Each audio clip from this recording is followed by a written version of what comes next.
like to call to order the Metropolitan Area Planning Commission meeting for August 19th, 2021. At this time, if we could have our opening comments, please. Before we begin the agenda, the Wichita-Sedgwick County Metropolitan Area Planning Commission and the Wichita-Sedgwick County Board of Zoning Appeals would like to take this opportunity to welcome everyone to this public hearing. For those in attendance, copies of the agenda for today's meeting, the public hearing procedure, and Planning Department staff reports on all agenda items are available in the lobby. The Planning Commission's and the BZA's bylaws limit the applicant on a zoning, subdivision, or variance application and his or her representatives to a total of 10 minutes of speaking time at the start of the hearing on that item, plus up to 2 minutes at the conclusion of that hearing. All other persons wishing to speak on agenda items are limited to 3 minutes per person. However, if they feel that it is needed and justified, the chairman may extend these times by up to 2 minutes. All speakers are requested to state his or her name and address for the record when beginning to speak. When you are finished speaking, please share your name, address, and the case number on the sheet provided in the room. This will enable staff to notify you if there are any additional proceedings concerning that item. All speakers at the podium, please remove your face mask before speaking into the microphone. Please note that all written and visual materials you present to the Commission and the Board will be retained by the Secretary as part of the official record. If you are not speaking, but you wish to be notified about future proceedings on a particular case, please provide your contact information to the Planning Department. The Planning Commission and the Board are interested in hearing the views of all persons who wish to express themselves on all the agenda items. However, we ask that all speakers please be as courteous and concise as possible and avoid long repetitions of facts or opinions which have already been stated. For your information, the Wichita City Council has adopted a policy for all city zoning items. A copy of this policy is available from the planning staff. The City Council relies on a written record of the Planning Commission hearings and does not conduct its own additional public hearings on these items. The decision of the BZA is final. Any appeal of a decision of the BZA is to the District Court.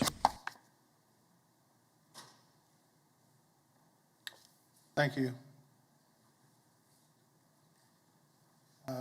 For our commissioners that are virtual, if you didn't see the email earlier today, if you actually leave the meeting at some time during the meeting, could you please just go ahead and interrupt whatever's going on so that we are aware of that?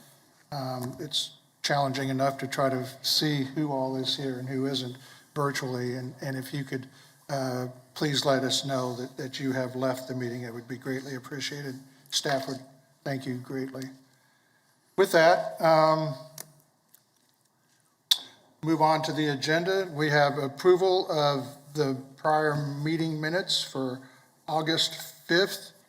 I show Bill Johnson, Nix, and Hartman being absent that day. I move for approval, Mike. It's been moved by Mr. Warren, second by Mr. Joe Johnson to approve. Are there any questions or comments on those meeting minutes? Hearing none. All those in favor of the motion signify by saying aye. Aye. Aye. Opposed, nay. And those abstaining?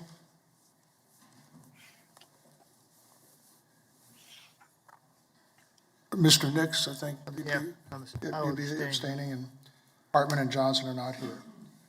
Moving on, we will go through our agenda.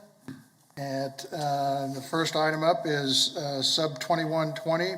It'll be a final plat of Meridian 53 edition. Is there anyone on the commission that would like to hear this case?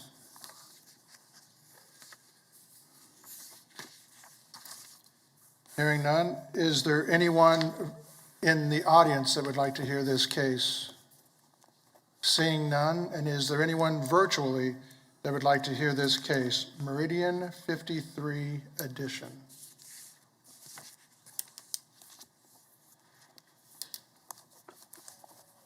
Hearing none, we will take that on consent. Next, we have sub 2137, one-step final plat for Howell, first edition. Is there anyone on the commission that would like to hear this case? Hearing none, is there anyone in the audience that would like to hear this case? Seeing none, is there anyone virtually that would like to hear this case? Howell, first edition.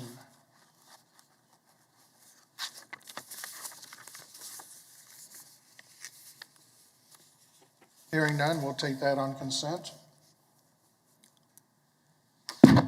Next, we have South Seneca Estates edition, which is sub 210039, one-step final plat. Is there anyone on the commission that would like to hear this case? Hearing none, is there anyone in the audience that would like to hear this case?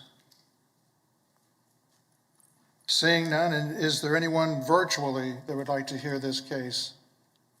One-step final plat for South Seneca Estates edition. Hearing none, we'll take that on consent. Move to approve agenda items 2.1, 2.2, and 2.3. Second. Been moved by Mr. Warren to approve items 2.1 through 2.3, second by Mr. McKay. Are there any questions on the motion? Hearing none, all those in favor of the motion signify by saying aye. Aye. Aye. Opposed, nay. Motion carries unanimously, I believe 10-0, 11 now, 11-0. Item 3.1 has been deferred to December 16th.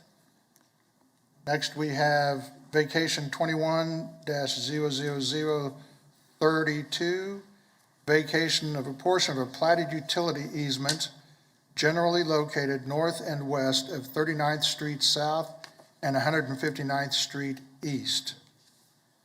Is there anyone on the commission that would like to hear this case?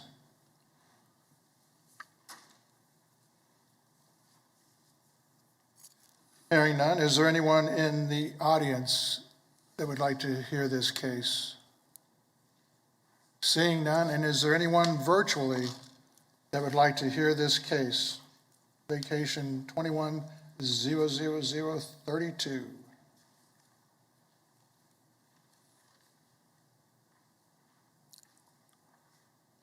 Hearing none, we will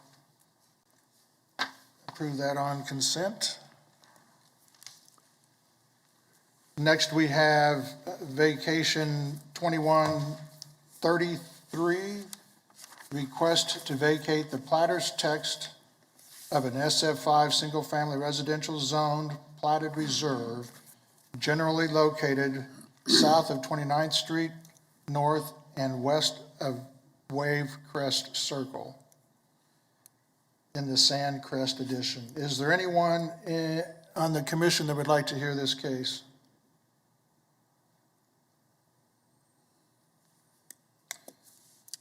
Hearing none, is there anyone in the council chambers that would like to hear this case? Seeing none, and is there anyone virtually that would like to hear this case? Vacation 21-00033, located in Sand Crest Edition.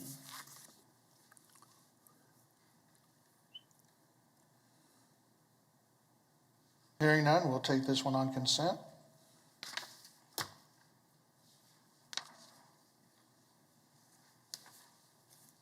Next, we have Vacation 21-00034, request to vacate a portion of platted complete access control generally located in the 4500 block of North Meridian.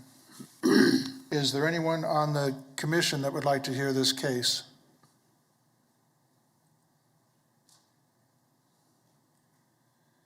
Hearing none, is there anyone in the council chambers that would like to hear this case? Seeing none, is there anyone virtually that would like to hear this case? Vacating a portion of a platted complete access control generally located in the 4500 block of North Meridian.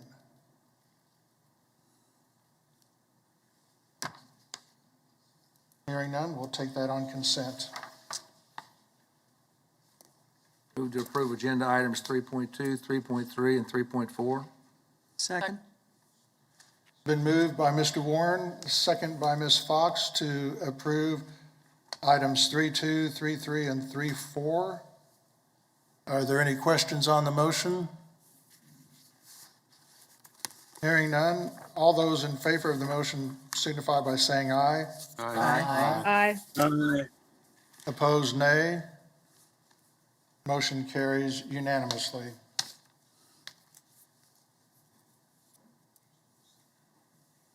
Next, we have Con 21-0001. It's conditional use to allow self-storage located at 4608 West Maple.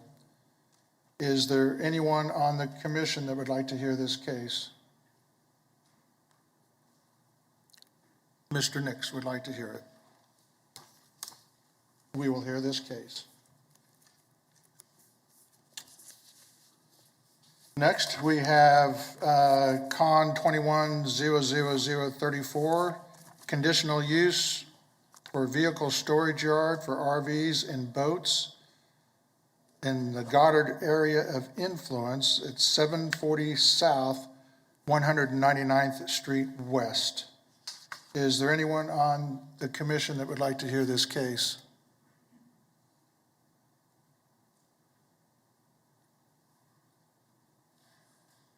Hearing none, is there anyone in the council chambers that would like to hear this case?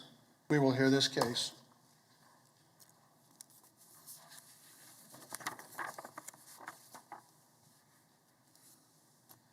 Do we have the agent or applicant available for this case 21-34? We do, okay. All right, thank you. Next, we have Con 2135, conditional use for a daycare in SF5, located at 5401 North Sullivan. Is there anyone on the commission that would like to hear this case? We will hear this case.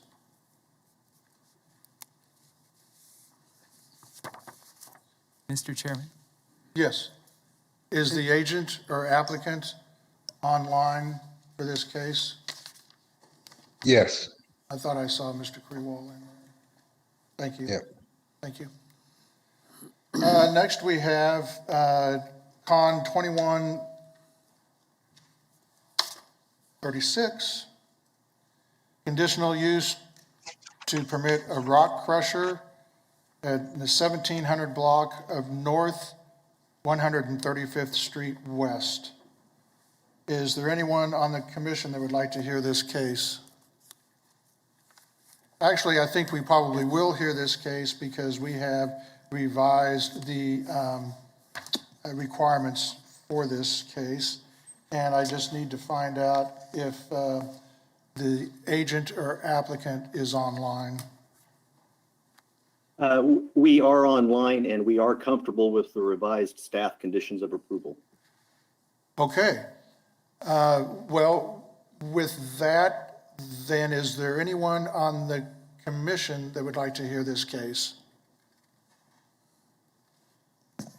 Do you want to go ahead and hear it anyway? Mr. Chairman, if we could, Okay. we can do an abbreviated version just to run through what those updates are, just so that everyone will know. Sure. Perfect. We can do that just for you. You missed it. Okay, next we have CUP 21-00043. It's a request to create Chelsea Brook, CUP, DP number 358, located at the 10,900 block of East Kellogg Drive. Is there anyone on the commission that would like to hear this case?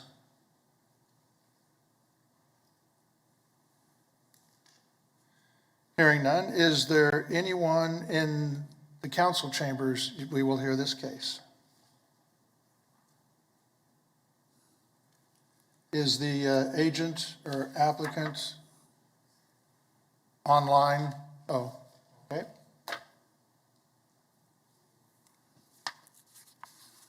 Next, we have zoning 21-0030. It's a zone change from general office to limited commercial, located at 53rd Street North and Meridian. Is there anyone on the commission that would like to hear this case?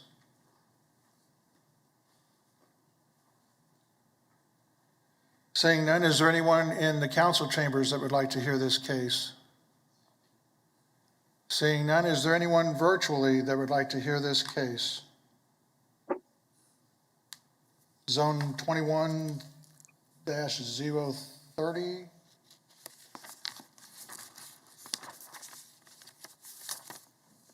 Hearing none, we will take that on consent.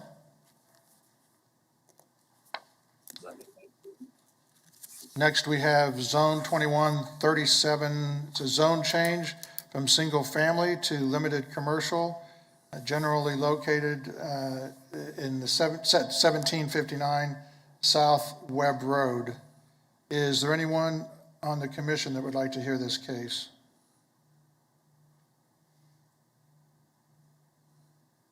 Seeing none, is there anyone in the council chambers that would like to hear this case? Seeing none, is there anyone virtually that would like to hear this case? Located at 1759 South Webb Road. Yes, I'd like to hear it, please. Okay, we will hear this case.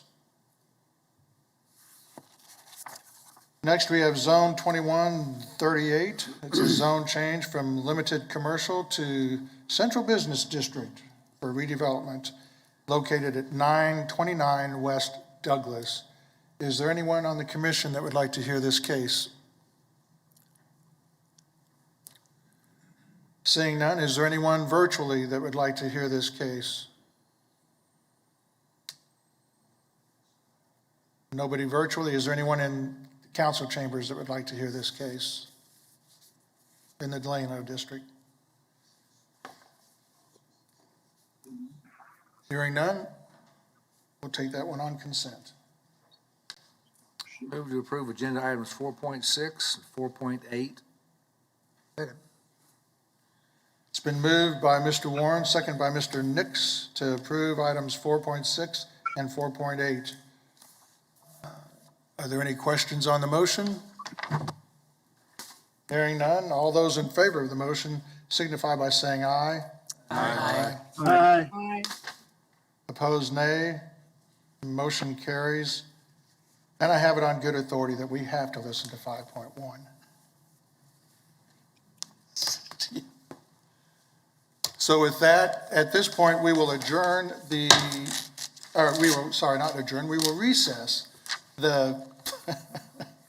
will recess the Planning Commission meeting and open up the Board of Zoning Appeals meeting. First off, we have approval of the minutes from our July 22nd meeting. Absent are Blick, Gross, and Florence. Move for approval. Excuse me, I'd like to note a correction needed. On page 2, third paragraph from the bottom, David Foster's comments, as they're written, they're self-contradictory. The last "do not" needs to be removed in order for it to make sense. With that change, I approve. Okay. Second. Been moved by Mr. Joe Johnson to approve with the change that was noted, and it was seconded by Mr. Warren. All those in favor of the motion, please signify by saying aye. Aye. Aye. Opposed, nay. And abstaining, Yes. and Gross. Did you say Gross was, okay. Abstaining, So yep. 902. Motion carries.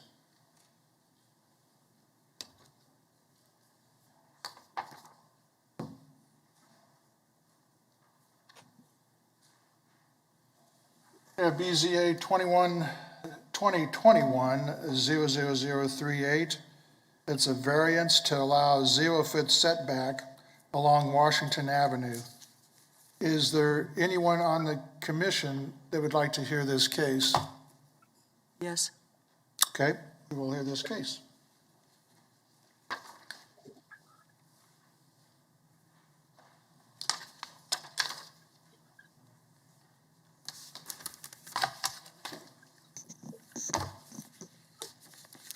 Good afternoon, Planning Commission. Philip Zevenbergen with Planning Staff. BZA 2138 is a variance request to reduce the 20-foot front setback for a limited industrial use zone property to 0 feet to allow the construction of a 60-foot by 90-foot building. It's located at 1420 South Washington. As you can see, it's a unique property in shape. It's triangular.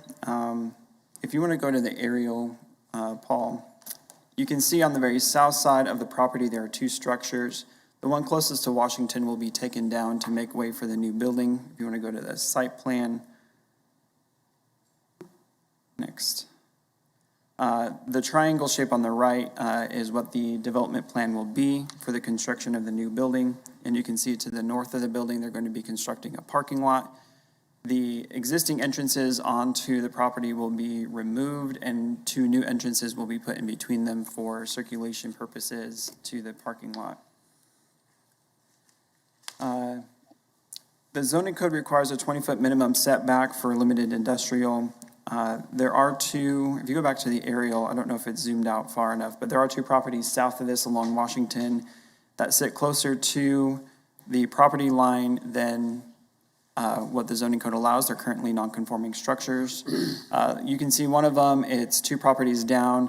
The parcel lines over the aerial overlay aren't exactly correct. The building you can see is approximately 10 feet away from the property line. There's another structure down at 1450 South Washington that is built on the property line.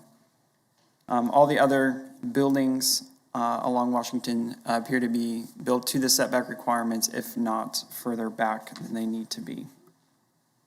North of the property and east of the property is rights of way, as you can see. South of the property is an automobile shop. It's zone limited industrial. To the west is also limited industrial, and some of it's undeveloped, some of it's storage units, as well as an automobile body shop. Regarding the uniqueness of the property, it is a unique shape. It's triangular, which limits potentially how big a structure can be depending on where you're looking at building it. Therefore, the applicant has to cite the size of his building as far south and west on the property. They say that it would be quote unquote impossible to construct the building to the desired size without reducing the setback. Staff concurs that the shape of the property is unique. However, it is uncertain if the proposed size of the structure is necessary in order to accommodate their use, or if it can be reduced in size a little bit in order to provide some level of setback off of Washington. Adjacent property owners, staff determines there should be no detrimental effects of a reduction of a setback. Again, the same stipulation applies of whether or not the building has to be the size that they want, or if it can be reduced in size a little bit to provide a little bit of a setback. That's going to be a reoccurring theme through these conditions. Regarding the hardship, the applicant states that if the strict application of the code would cause unnecessary hardship because it would not be able to expand their business and get a return on the investment. They have cleaned up the property quite a bit. You'll see in the site photos. I've driven by it in the past. I don't have photos of what it was in the past, but they have done quite a bit. Used to have a lot of pallets and just overgrowth and things like that. So they've spent some considerable amount of money and time cleaning up the property. Staff concurs that the strict application of a 20-foot setback would cause a hardship.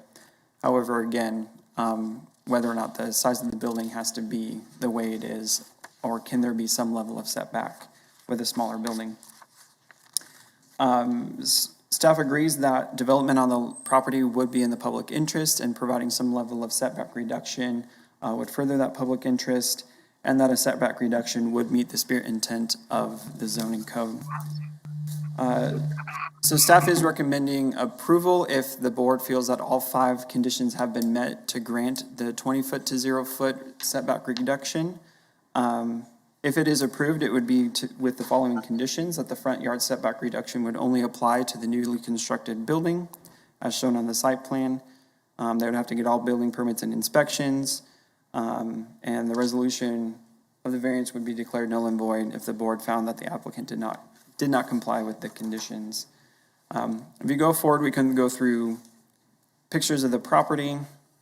This is looking kind of north-northeast. There are some vehicles parked on the property right now, but this is the area that had considerable debris and pallets and things in the past. It's fairly cleaned up now. Next picture.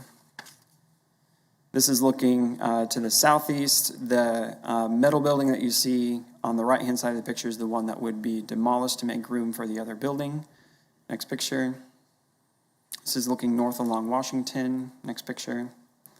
This is looking south. The building directly in the foreground here is the one that's set back approximately 10 feet from the property line. You can see further down the sidewalk for the building that is built right on the property line, right there along the sidewalk. Next picture. And this is looking kind of catty-cornered to the southwest at buildings across the street. Next picture. And that's it. I can stand for any questions. Just to confirm, the building with a 0 setback would be right on the sidewalk? Correct. Okay. Or close there too. Don't know exactly where that property line is, but most likely right on the sidewalk. That was your concern? Well, and if the agent is here, I'd like to know if they've really considered, for instance, taking part or all of that existing building off in order to have the same size building but meet the setback requirements, or building a building that's not perfectly rectangular and wrapping it around that existing building. I mean, there are other solutions than putting it right on the 0 setback line. Have they even been considered? Yes, but he's gonna use that existing building. If we could, when there'll be an opportunity, I will let you respond at the appropriate time. Just keep that question ready for your presentation. Thank you. Are there any other questions? Yes. Mr. Chairman, one more comment from the staff perspective. I've been advised by the law department that in our recommendation, that condition number 3 should be removed because this is a variance. That's a condition that we typically include, but because of the nature of the variances, it should be removed from this recommendation. So number 3. Number 3 on the recommendations. Okay. All right, are there any other questions for staff at this point? Hearing none, if we could have the agent or applicant, and if you could state your name and address for the record, and you have 10 minutes.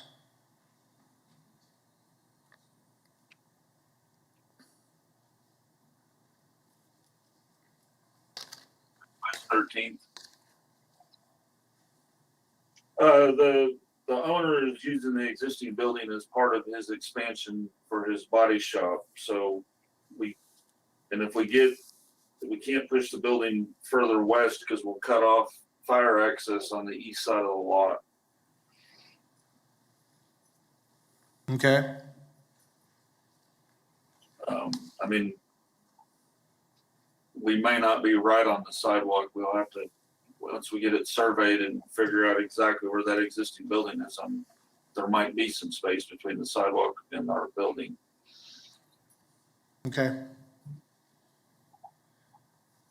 Are there any questions?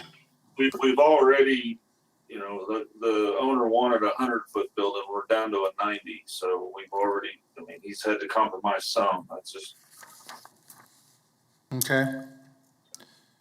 Are there any other questions for the agent? Hearing none, is there anyone in the council chambers that would like to comment on this case? Seeing none, is there anyone virtually that would like to comment on this case?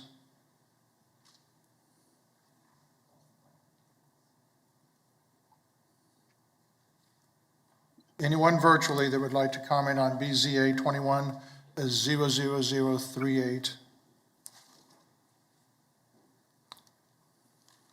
Hearing none, we will bring it back to the commission. Move approved, subject to staff comments with deleting item number 3 in the recommendation. Second. Second. Okay, it's been moved by Mr. McKay, second by Mr. Florence to approve, removing requirement number 3 under the recommendations. Are there any questions on the motion? Yes, Mr. Johnson? Mr. Chairman, I'm going to abstain from voting on this. Okay, thank you. Chairman, in my motion, should it be that the elimination of number 3 was Yes, legal's recommendation? there you go. All those in favor of the motion signify by saying aye. Aye. Aye. Opposed, nay, and abstaining. Yes. So the motion carries 1101? 1101. All right.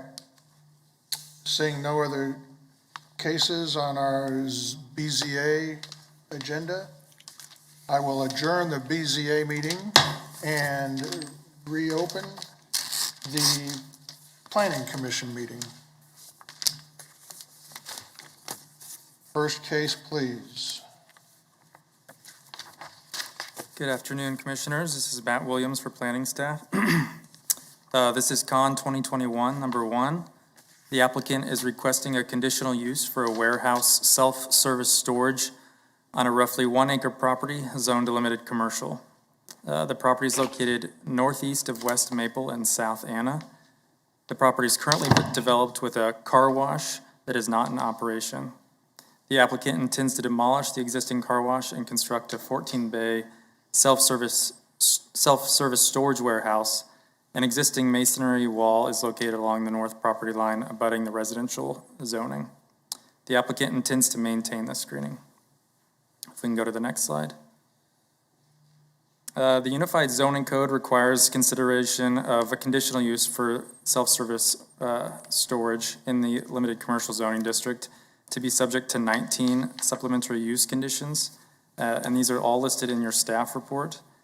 The agent for the applicant has confirmed that the site will be in compliance with all of these conditions except the requirement for a resident manager. The applicant states that due to the fundamental difference between flex space and traditional self-service storage, a 24-hour on-site manager will not be necessary. An on-call management number will be provided in the office if anything is needed. This supplementary use regulation can be waived by the governing body. Due to the residential development located adjacent to the subject site on the north and on the east, the applicant, as required, has submitted architectural designs. The architectural designs are for review and recommendation by the planning director to the MAPC on whether or not the architecture is compatible with the surrounding development in the area. The attached letter from the planning director is included in your staff reports, and the planning director found that as pertaining to the architecture, that the architecture is not compatible with the surrounding development. If you take a look at that letter, it was found that the applicant's plans indicate the existing masonry car wash will be demolished and replaced with a metal self-storage warehouse. The warehouse will have 7 bays to the north, looking at the residential properties, and 7 bays to the south along Maple. You might pull up that site plan as well. Surrounding development consists of residential, commercial, and religious/educational uses. The exterior building materials primarily consist of brick, wood, and ephes in the area. There is one metal building located directly south of this building. That is an accessory use to the church on the site, and the building is screened from West Maple Street with a solid screening fence and then some trees. The recommendation is that the applicant submit new architectural designs for review and approval prior to the issuance of building permits. Colors used in the painting of the building exterior should favor earth tones, and materials should include masonry, brick, and/or ephes to make sure it's compatible with the surrounding development. The director also found that adequate screening is being provided on the site. Around the site, we have B multifamily to the north, and it's developed as a group home. South of the site, there's a mix of limited commercial and single-family residential, and that includes Town West Mall and a church. The property to the east is zone limited commercial and includes some multifamily residential, and then west of the site is limited commercial, and that's developed as commercial.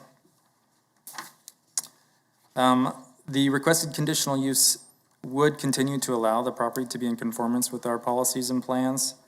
The 2035 future growth map identifies the area as appropriate for new residential, and in that plan it states that that area is likely to have pockets of commercial use that will be developed.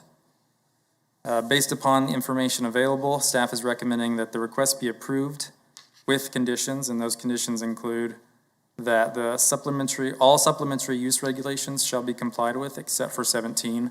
No residential manager should be required for the site. The applicant shall submit an updated site plan for review and approval by the planning director. The revised site plan should include all requirements as stated in the supplementary use regulations. And this is a change from your staff report, but we're going to ask that site plan include the existing trees on the north and west side of the property. The staff report stated that all of the trees should remain, but after speaking with the applicant, it's clear that some of the trees on the east side of the property are going to have to be removed for the building that's going to be placed there. The applicant shall also submit a landscape plan and architecture designs for review and approval, and that is to go along with a recommendation that the colors used in the building should favor earth tones, and that the exterior materials should primarily consist of masonry, brick, and ephes. And go through some of these photos here, if you go to the next slide. So this is the current building right now that will be taken down for the new structure. This is looking north. Next slide. This is the brick residential property to the east. Next slide. This is looking south across from the property. That's Town West Mall in the far back. Next slide. Some commercial to the west. Next slide. This is the group home site to the north. Next slide. And then this is that metal building across Maple Street. And then if you go to the next slide, we can look at some of the architecture from around the area. So this is, if you look at the arrow on the right side, this is starting with west of the property, and I'm going to go down the street and then on the south side. So here's some commercial. You can see that there's masonry and probably ephes. Next slide. Some commercial to the west. Next. This is the brick residential building to the east. Next slide. Some homes that are the typical character of the area. Some stone and some siding. Next. Commercial building. Next. And on the south side, we've got the church. Next. A school that I believe that is attached to the church. Next. Here's that metal building showing the screening and the trees just south of the subject site. Next. And here's a picture of Town West across the street. So I'd be happy to answer any questions about this case. Yes, Mr. Nix? I got a couple. So, does the applicant own the lot to the west, the vacant lot to the west, do you know? I will let the applicant talk about that. I don't know off the top of my head. The metal building to the south? So we're saying that we don't want to approve a metal building here, but if we put a wood fence in front of it, it'd be all right, just like across the street from the church? Am I understanding that right? Well, I think the requirements for self-service storage, the conditional use and the limited commercial require it to be compatible with the surrounding architecture. And so I did want to point out that there is a metal building across the street, but primarily the surrounding architecture is not metal building. Years ago, I rented space just south of Lawrence Elementary School. If you go back east on Maple, and if you look at that property today, it's nothing but a chain link fence that goes right up to the sidewalk with I don't know how many different storage units there. So do we have are we applying a different standard as you go back to the east than we are to the west? Is that the way I understand? I would have to look at that case. I'm not sure if that was limited commercial and they had to go through the same zoning process to get that case, or if that was a use allowed by right. Yeah, I don't know about the case. I'm just Right. saying that if you look at that property, however that developed, it looks substantially different than what's proposed here, I think. Yeah. As far as changing the architecture. Yeah, that's a good point. You know, for the conditional use for this case, we're required to take a look at that, and you guys can accept that or make a different recommendation. Well, my other observation is that, I mean, we have photographs of various and sundry buildings in that area, but as I drive along there, I'm pretty sure there's some metal buildings where we have businesses located as well. Pretty sure. Okay. Yeah. All right, yes, Mr. Warren? Real quick question. On the standards that are listed in the report on page 2, number 9 talks about all lights shall be shielded to direct light into the established area and away from adjacent properties. Who has the final say on that? I mean, that I assume when the drawings come up, that'll be a part of the drawings. Well, who's got the say on whether or not the lighting is adequate? Well, I guess I would say that the applicant has said that they would follow that. If there is a complaint in the future that shows that that's not occurring, then that would be an issue that they're required to follow for this conditional use, and we could remove, pull that at that time. Yeah, Mr. Johnson? Yeah, basically, they could be required to, we could say that they need to be required to do an engineered drawing that shows the light level at the property line being 0. Matt, I think you touched on this. What's causing the architectural requirements is the underlying zoning, and this being a conditional use on top of the underlying zoning. That's correct, yeah. So if let's say it was single-family residence, would a conditional use require this same type of underlying conditions that would require the architectural screening? Single family, I'm not sure, this use wouldn't be allowed in single family, but for example. I mean, if it was zoned something other Right. than JR LC. JR might be able to correct me, but I believe this use is allowed by right in general commercial. Yeah, so this is allowed by right in general commercial, so if they had gone the zone change, they would have been allowed this by right. To get the conditional use in limited commercial, they're required to abide by these recommendations, these requirements in the zoning code. Okay, all right. Yes, Mr. Wadle? Yeah, Mr. Chairman, if it would help, I think part of the discussion that I'm sensing here is a discussion about the appropriateness that the applicant has come in with the proposal for a metal building. There are other metal buildings in the area, but we also know that some of the other buildings in the area show stone or show brick facade for at least a portion of it. And so what I would suggest is that in the staff report, we've made the condition that at least some type of these materials should be included. We're not saying that the whole thing needs to be that way. And we've actually had a follow-up conversation with the applicant, which, we've talked about perhaps things like a wainscot for the first 3 feet or something like that to kind of break up the building a little bit. And that actually reflects some of the residences that you'll see to the north, where it's not the entire facade that's done out of brick or out of stone, but rather just the 3 feet to kind of give it different elements that kind of break the building up a little bit more. Does that help, Mr. Nix? Okay. Are there any other questions for staff at this point? Hearing none, is the agent or applicant?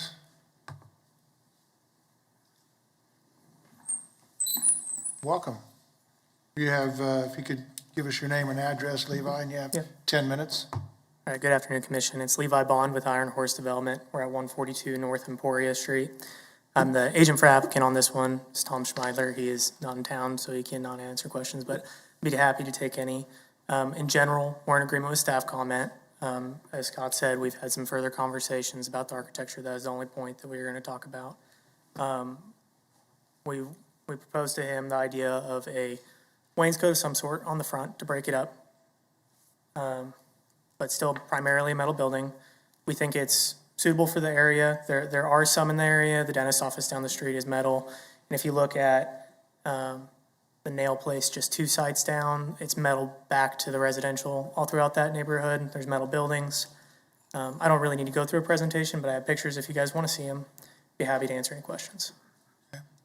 Oh, I guess I should say the only request is that we amend the architecture requirement to just need a brick or stone or some sort of architectural wainscoting on it. That's what we'd request. Okay. Do we have any questions for the agent?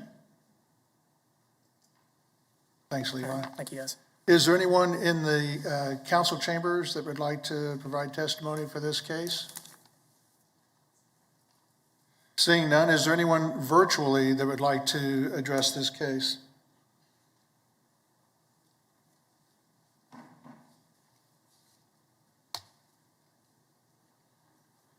Hearing none, we'll bring it back to the commission for action. Move to approve per staff recommendations. I'll second that. I have one question too.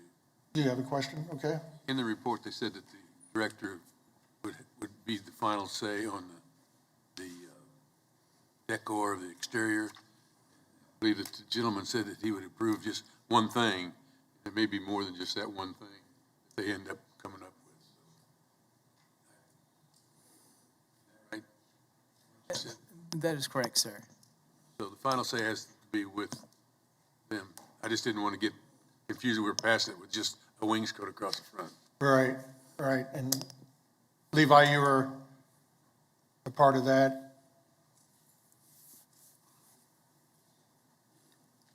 So our discussions with staff is that we'd still submit a new architectural plan and an updated site plan. We would show the color that we'll paint it. It would be those earth tones that the director recommended, and then have a wainscot or some sort of architectural material. We just wanted it reflected in the minutes that we're going to do some sort of architectural on the building to break it up.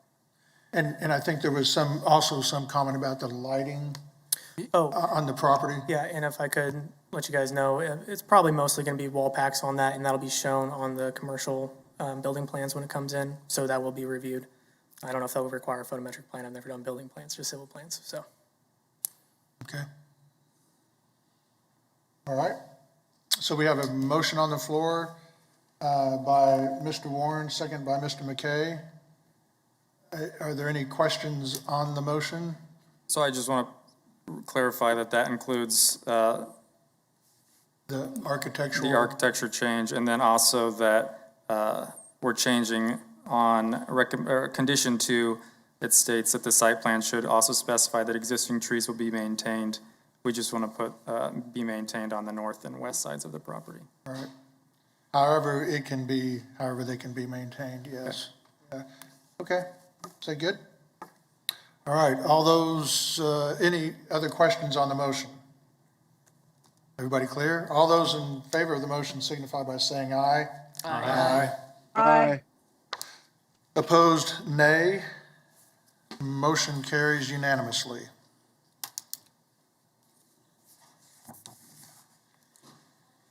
Okay, we have conditional use 210034.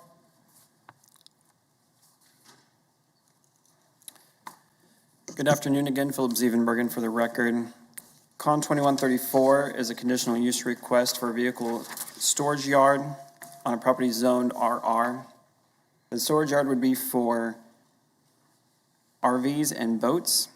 The property is located at 740 South 199th Street West. This is at the, basically just south of the corner of 199th and West 6th Street, which is West Maple.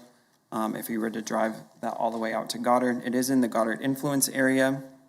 The total site is 4.64 acres. However, the conditional use only applies to the 10,000 square foot area that the vehicle storage yard would occupy. So you can see that on the plan in front of you, there's a 4.64 acre site, and then the black box is where the conditional use applies to, which is where the vehicle storage yard would be. Vehicle storage yard would be 50 by 200 foot, and it would be accessed, if you want to go to the aerial, it would have access off of the existing driveway, which would be extended to the rear of the property to provide access to the storage yard. Zoning code defines a vehicle storage yard as keeping the outside of an enclosed building for more than 72 consecutive hours of operable vehicles, boats, trailers, wrecked vehicles, things of that nature. With a conditional use in rural residential zoning, it comes with supplemental use regulations for the vehicle storage yard, which govern location, area, use setbacks, paving, screening, lighting, and noise. Overall, the applicant's plan is in compliance with the location in the area, and that is behind the principal structure, and the area is limited to 10,000 square feet since the property is over 2 acres in size. The applicant will have to do some updating to the screening on the property. You can see on this aerial that there's a pretty dense hedgerow on the north, and that provides adequate screening. However, the east and the south property lines do have some gaps in the hedgerow that would need to be updated either along the property line or somewhere in between the storage area and the property line, either with vegetation per the code or a 6-foot solid screening fence at a minimum. The driveway to the storage yard as well as the storage area itself would have to be paved with an all-weather surface according to the code.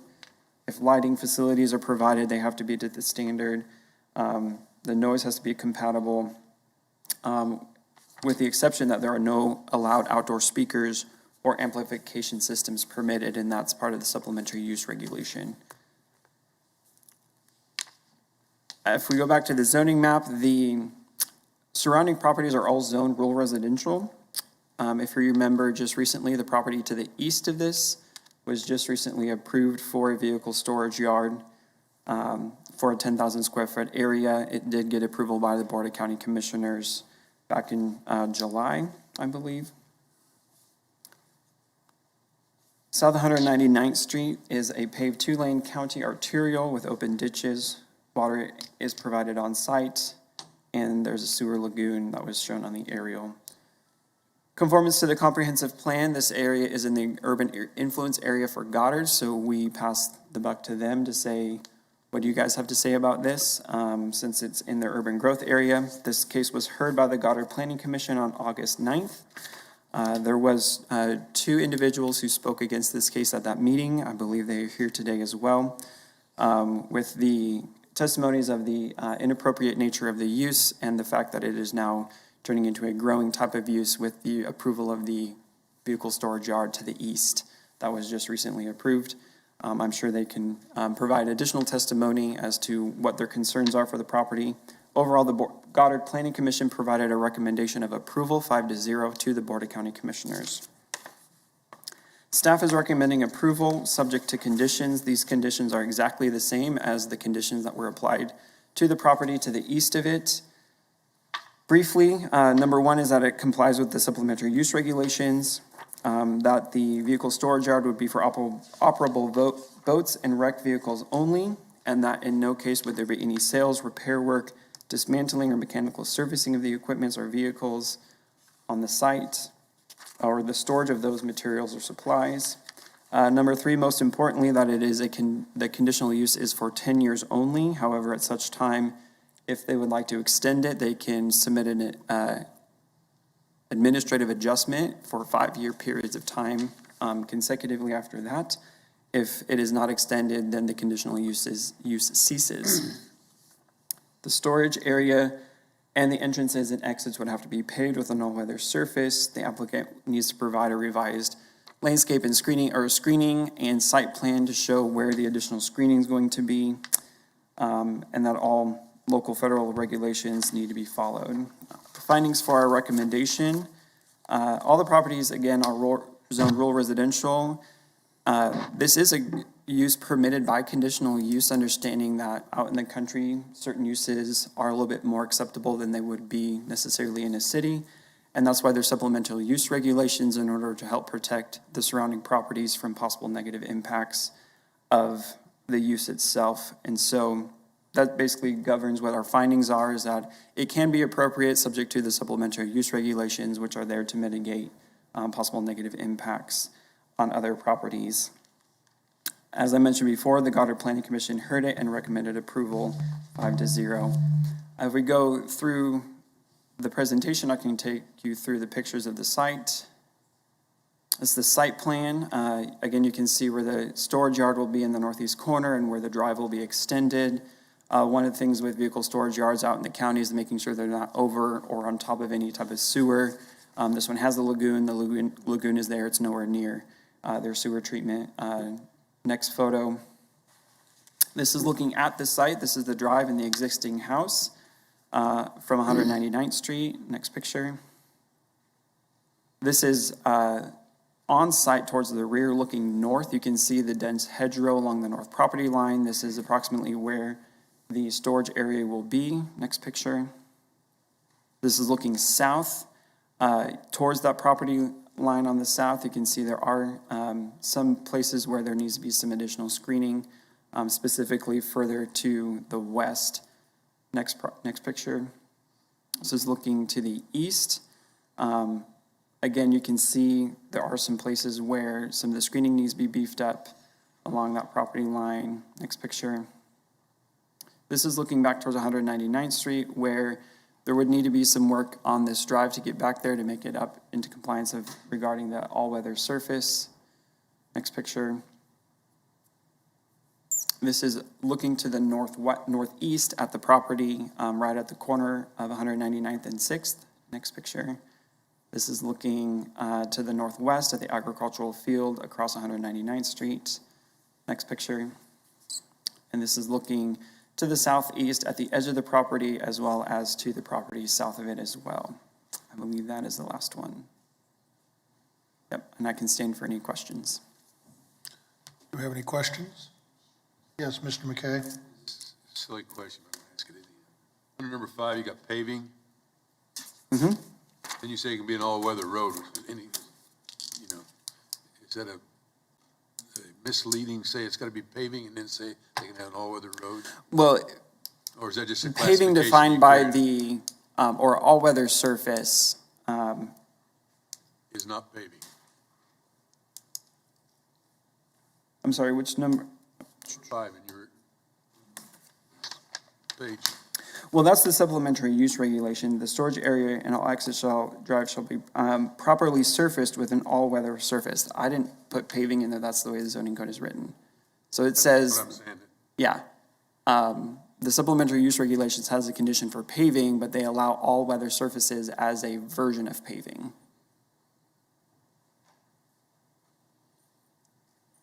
Any other questions by the commission for staff? Hearing none. If we have the agent or applicant, if you could come forward, please. State your name and address for the record, and I'll let you have 10 minutes, Mark. Thank you. Mark Savoy, Savoy Company, Land Surveyors, agent for the applicant. We're in agreement with staff comments and the property owner, Mr. Alexander. Mark, can you speak in the microphone? Sorry about that. Mr. Alexander's very eager to plant additional trees along those tree rows or have some transplanted to provide good screening on that. He's very interested in keeping that screening, a solid screening. We placed the location, and this is a permanent location, it can't be changed, completely to the north of this to also kind of mitigate any turmoil with activity of somebody coming and picking up their boat or their RV. And he's been very concerned about that, doing it the proper way. Won't make any comments about the property to the east, and I know that's caused some heartache for the neighbors to the south, but we're certainly going to try to avoid any kind of similar situation like that, and are very concerned about their concerns and want to try to comfort them that we're going to try to do the right thing. So anyway, I don't know if any other screening, he didn't really want to do any, 6 foot, 8 foot board fencing or anything like that for screening. I mean, that would be to him more offensive than using natural vegetation. So that's why he wants to move some trees there. But anyhow, he's willing to meet all the requirements, and we tried to set it up to meet all the requirements from the get-go. What are your plans? Mr. McKay brought up an interesting point about the access back to the storage area. It's not going to be a paved surface. It will be all-weather, which can be just like a lot of county roads or drives, sand, gravel, something that's stable, that can be maintained and not turn into a mud hole. So, yeah, it will not be paved. He's not planning on paving an asphalt surface out there. So, Yes, Mr. McKay? Mark, they've been working on, the fire department's been working on this situation about ingress and egress in and out of private property like this. The only thing they typically worry about is where your living structure is and if they can get there to fight that fire of a structure fire. So you're saying that these there hadn't been any concern about being able to get back to the boats and RVs. Okay. Any other questions at this point? Seeing none, thank you. Open it up for public comment. Is there anyone in the council chambers that would like to address the commission? You can come forward, please, and give us your name and address, and you have 3 minutes. My name is Vicki Strelo. I live at 838 South 199th Street West. We were here a couple of months ago opposing a vehicle storage yard that adjoins our property. Now we're back here again with the second vehicle storage yard. Section 3D6MM of the Sedgwick County Zoning Code states conditions for the application. Only lots developed with a residence as the principal structure are eligible to apply for a conditional usage permit. That's from page 162 of your zoning code. The code clearly states residence and not dwelling unit. A residence is required in order to operate a vehicle storage unit. This next information comes from our attorney. The Wichita-Sedgwick County Unified Zoning Code does not define residence, nor do the Wichita-Sedgwick County Codes of Ordinances. The zoning code is to be construed in accordance with its purposes. Words and phrases shall be constructed according to the common and approved usage of the language. Words not defined in the code shall be given their common ordinary meanings as the context may reasonably suggest. Now, the Kansas statutory construction provision defines residence as the place which is adopted by a person as the person's place of habitation to which, whenever the person is absent, the person has the intent of returning. The standard dictionary definition of residence is the act or fact of dwelling in a place from some time. When a person eats at one place and sleeps in another, the place where the person sleeps shall be considered the person's residence.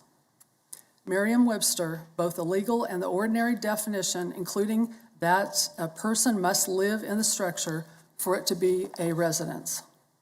The zoning code also defines dwelling unit as a building or portion of the building that contains living facilities for not more than one family that includes provisions for sleeping, cooking, eating, and sanitation. A building is a dwelling unit regardless of whether a person currently resides there. The choice to use the word residence rather than dwelling unit in section 3D6MM indicates that a person must live there for it to be a principal structure on the lot. Now, with respect to Mr. Anderson's property, Mr. Anderson does not live there. No one does. And this application should not be denied because only properties with a residence as a principal structure are eligible. Now, the Goddard Planning Commission met last week and they approved his application, but they were not given this information. So Ma'am, your 3 minutes are up. I'll wrap it up. I'll give you Yeah. another minute. Thank you. You bet. The residence is empty, and I would like the council to ask Mr. Alexander if he's living there. And we believe this is against the spirit of the zoning regulations, and for you to have a vehicle storage yard, the owner needs to be living there. Now, a quick update on the last vehicle storage unit application that you approved. Mr. Hedinger was given till July 30th to comply. He has not complied, he has not put a road in, and this is the screening that we got from Mr. Hedinger. So he moved this school bus 2 feet off of our property line. He's non-compliant, and the only recourse that we have is to take him to court and sue him for him to comply. Thank you very much. Thank you very much. Do we have any questions of the speaker?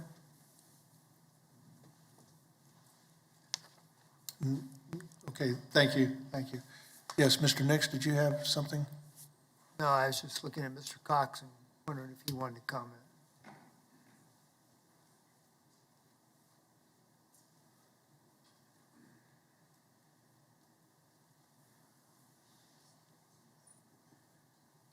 Chairman, Commissioners, good afternoon. J.R. Cox, Metropolitan Planning, for the record.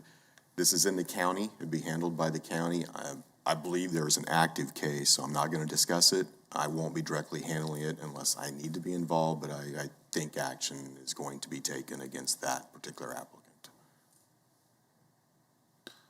Thank you. You're welcome. Is there anyone else in the council chambers that would like to address the commission on this?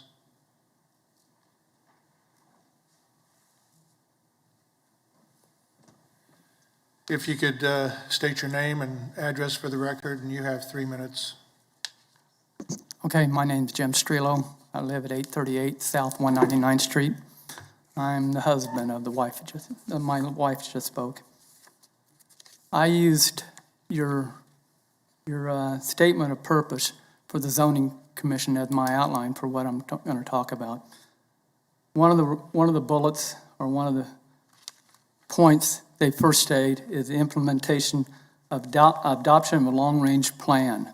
The long-range plan for this area right there has always been residential dwellings right there. There's never been any commercial area or anything else like that. What we have now is we have some people trying to step outside of it, use the conditional storage partial as a way of performing a commercial property in a residential area. This is not in the spirit of what the area was. The spirit of the area has been that way for 30 years. We've lived there for 30. The people around us have lived there for 40 years.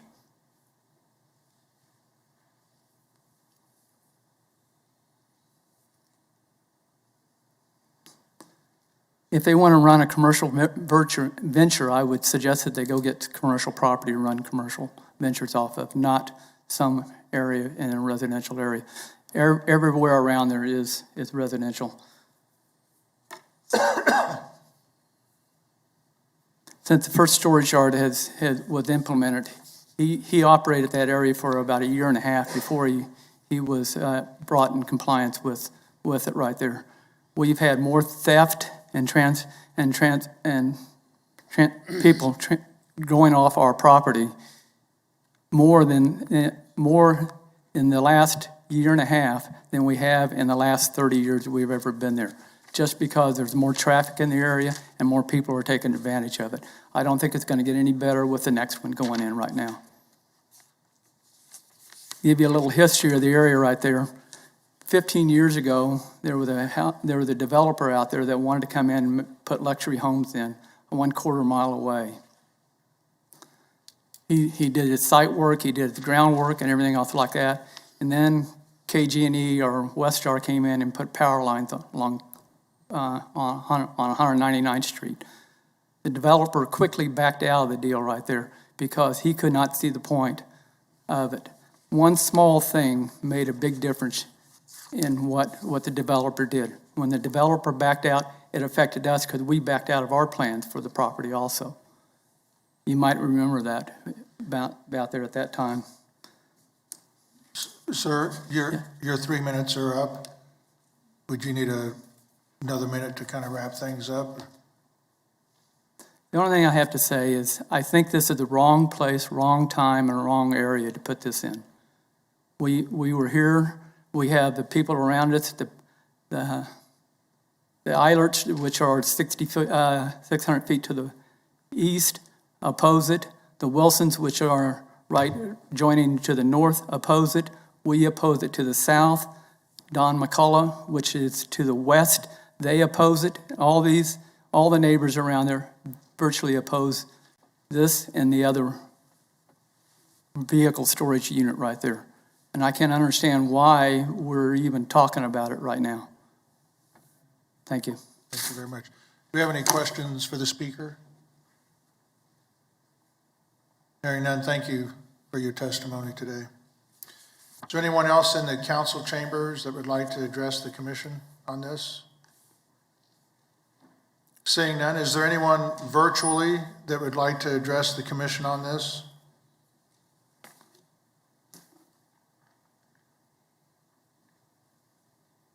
Anyone virtually that would like to address the commission on this?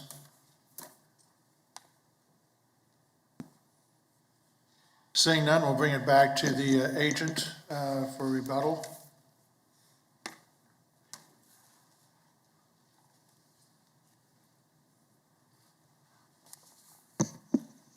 Mark Savoy, agent for the applicant.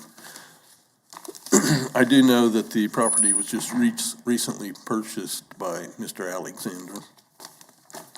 My assumption was that he's planning on living there, but I don't know that for a fact, so I'll have to check with him about that. I know he plans on the house being occupied as opposed to unoccupied. Other than that, I don't have any more information in that particular vein. Okay. If you have any other questions. Do we have any other questions for the agent? Mr. Nix? Yeah, I have a question. Okay, Mr. Florence? Do the agent know how long that property been vacant? I have no idea. He just purchased it within the last 2 months. Did you catch that, Terrell? Yeah, I did. Okay. And Mr. Nix, you had a question? But you said you were going to purchase additional trees to fill in the gaps. You got any idea how many you'd need and how Well, big they he's would got be? quite a few trees there. He can move some. He can pinch some off that north line and move them. He may have to have some brought in. But I know that was his plan all along, because that was one of the first things we talked about, was screening. Yeah. Well, maybe you can do it cheaper than what I was thinking. I thought he might have to bring them in. That's an expensive project when you do that if they're large trees. It could be a little expensive. That's all I'm saying. Right, maybe not any worse than building an 8-foot board fence maybe, with the cost of lumber right now.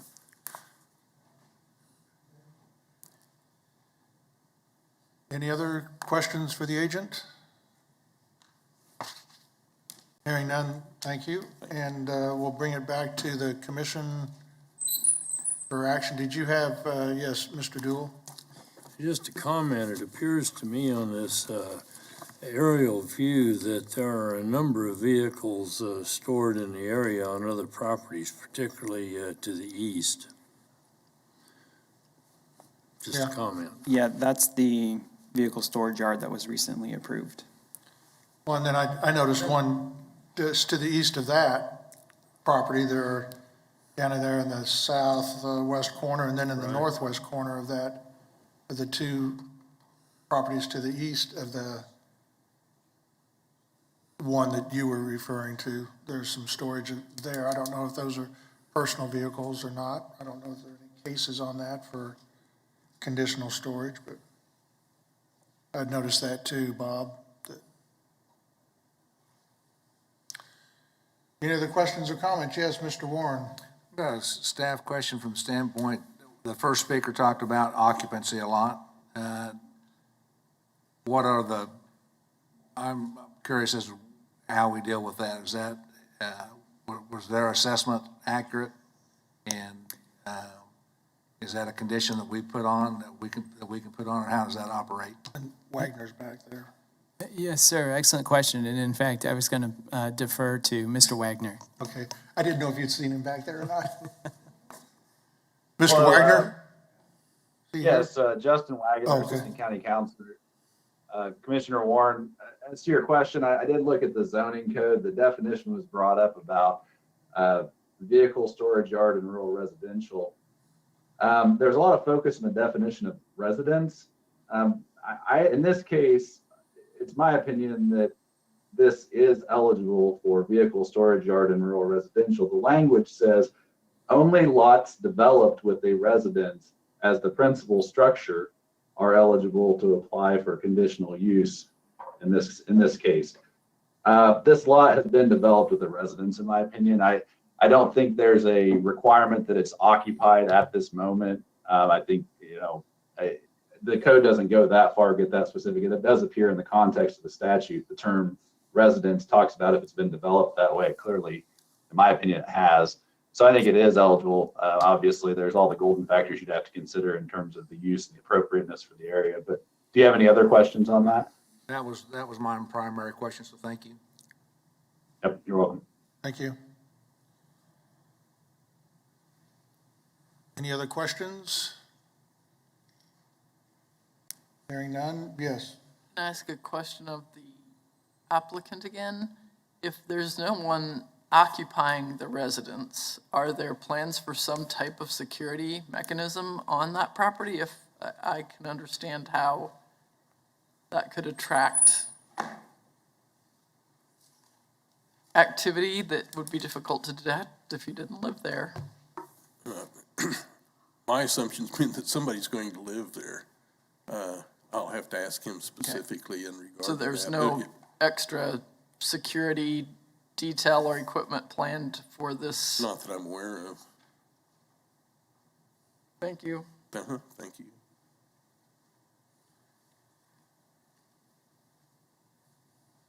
What is your wish here? Looking for a motion. Move to approve. Second.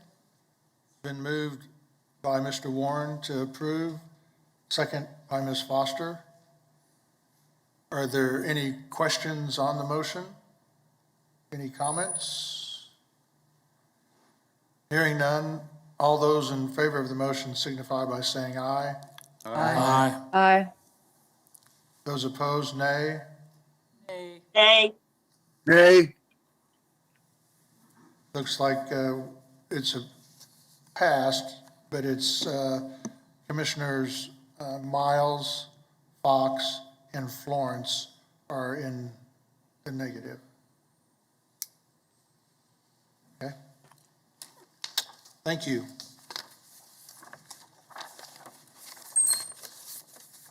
Next, we have agenda item 4.3, conditional use. Kathy? Good afternoon, Commissioners. This is a daycare facility general for youth that are in the foster care system but have not been assigned to a permanent foster home. And the applicant is requesting that they be allowed to operate the daycare from, if you look at the the conditions that staff recommended, the activity, I'm sorry, back up. Staff is recommending denial of this because of the impact to the neighborhood. I've had put in several documents into your packet, some from the police department.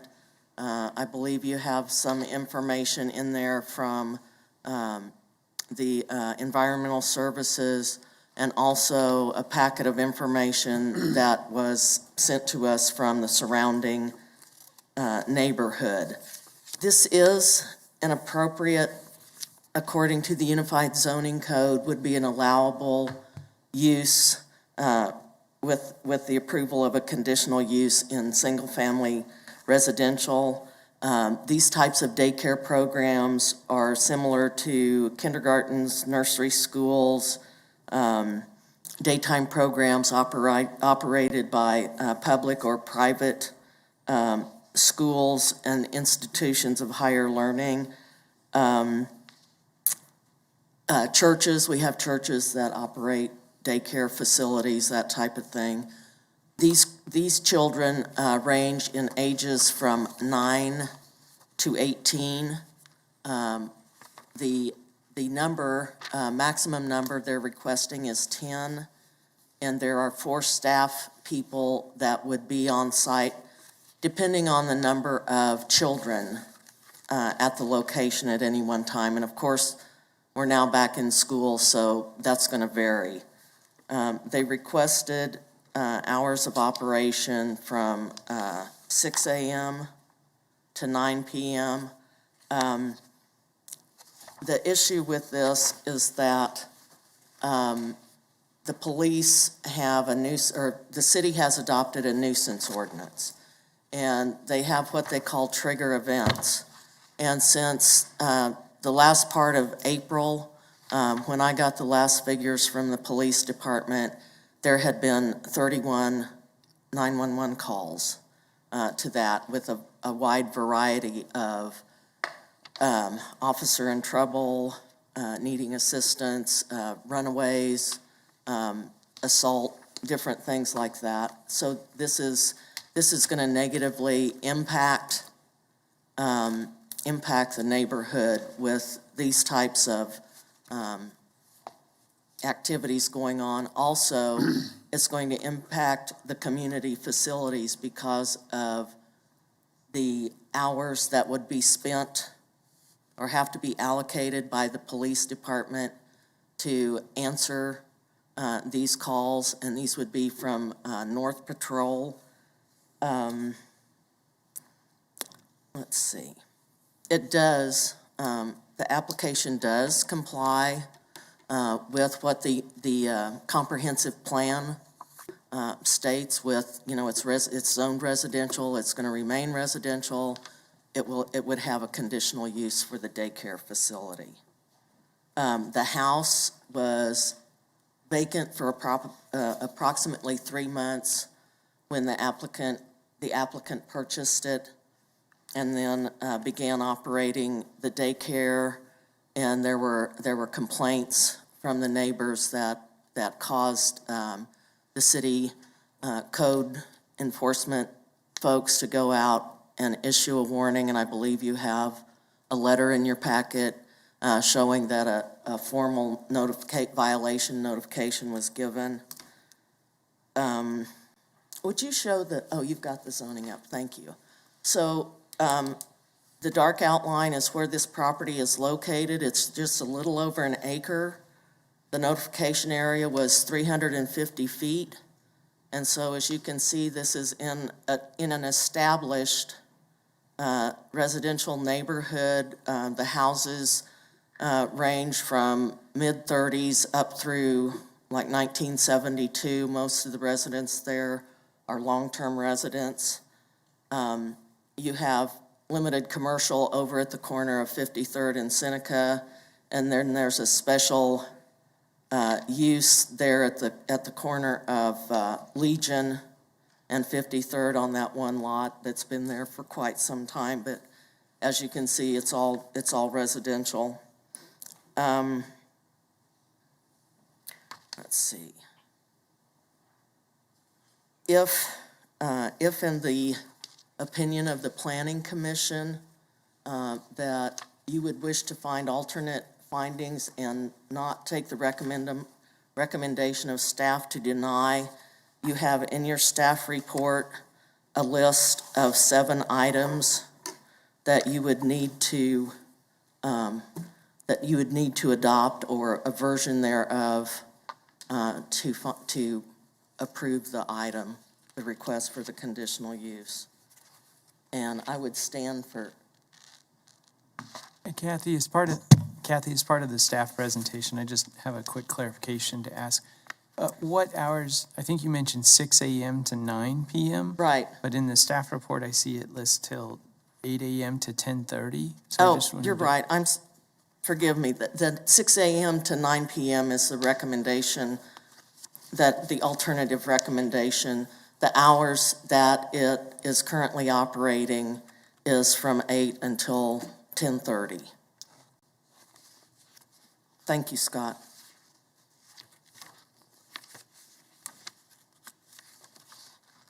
Do we have any questions for staff at this time? I have one question.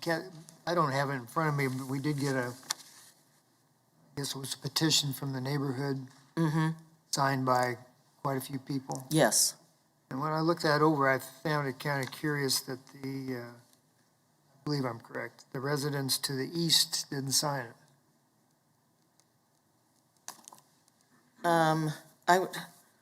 Just curious. Can you go through the slides, if you will, please? The maps. And I believe the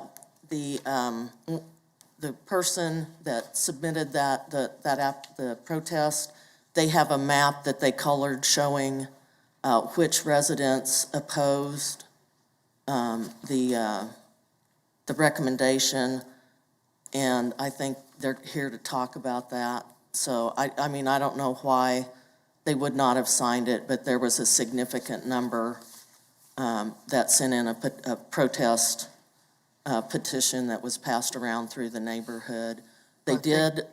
These folks did appear at the DAB 6 meeting last night and gave their opinions on why they didn't want the daycare there. The DAB voted unanimously to approve the recommendation of staff to deny the conditional use. Yeah, I guess a couple of things that concern me the most about this is, one, it's been operating non-conforming to the zoning, but secondly, the number of calls that have come, the 911 calls, and then the follow-up letter, the trigger events that were included, that those cause me some concern about approving this, but still got an open mind. I'd like to be able to hear if there are no other questions from the commission at this point. I'd like to go ahead and open the meeting to the agent or applicant, and they have 10 minutes. Okay. Thank you for give me the time to speak. And if you could give us your name and if you could give us your name, the owner of the property. If you could give us your name and address too, for the record. Okay, Mike Crewell, and the address of the location is 5401 North Sullivan. I'm sorry, and when we were looking for a place, we had been in commercial locations prior to this, and we really wanted to find a home for these kids. And so when we found this, we thought it was a great location, and I think it is. However, Kathy's been very open and easy to work with, and shared with me the planning committee's recommendation, and we certainly, if we could stay, we'd like to be good neighbors. But yet, I think with the overwhelming lack of support for us staying, I think we need to move. And so, really, I could withdraw the request is really what I'd like to do. I just want to. I guess when I wanted to appeal to you a little bit in that when because we hadn't needed, we'd never come across any zoning issues before. It didn't even cross my mind that this would be a concern. It should have. That's regardless of that is kind of where we're at. We do have to find another location for these kids. I've seen about 3 properties in the last 2 weeks. Our goal is to move as soon as we can. I just would like there to be some time. These are kids that during the day have nowhere to go during the evening until later at night until they find them a home. So these are basically our homeless foster kids that are in transition for a variety of reasons, whether they run away coming off the street. So they are volatile children, and so I can understand the request for the neighbors to say this is not a good location. Currently, we are because kids have started school. We typically, for the next month, our numbers are way down, which they are today. We have 2 or 3 kids there today. That number will grow to about 8 or so after school. But we are the respite for St. Francis for when foster kids come into care in an emergency situation. So this is just not a good location. So I'd like to withdraw that application. I just would like to have some kind of time, just a reasonable amount of time. I've got a realtor coming tomorrow to look at putting the place back on the market just to sell it back to another homeowner. And then we're trying to find another location. I think we can do that fairly soon. I hope that'd be our goal. Okay. Yes, Mr. Warren. Mr. Crowell, the concern I've got is not the location, but the plan. I mean, in some ways, we've got kids that are considered throwaway kids, and somebody needs to take care of them. So I appreciate what you're doing and trying to meet that need. But the flip side of that is we're going into neighborhoods and creating havoc in the neighborhoods because there doesn't seem to be any kind of a control system to make sure that what's going on in the neighborhood protects everybody. And so my question is, what is it that you're doing that you can do better to protect the neighbors around where you're at? Because if it's just a matter of finding someplace that's a different location, you take the problems with you unless there's a change in the system. Yeah, I agree. That's the programming piece that we have implemented. It's difficult to be consistent with it. Just to be honest with you, we not only that, we went from the number of kids grew quite a bit quicker than we were prepared for. We have met with the police. We're actually doing a training next week with them and with our staff. We certainly recognize we could do a better job,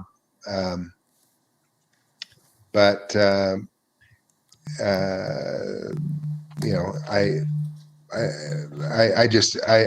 would have to say yes, we can do a better job. That's I could go into detail about what that might look like, but these are, sometimes we just don't get to choose which kid we get. And there's been some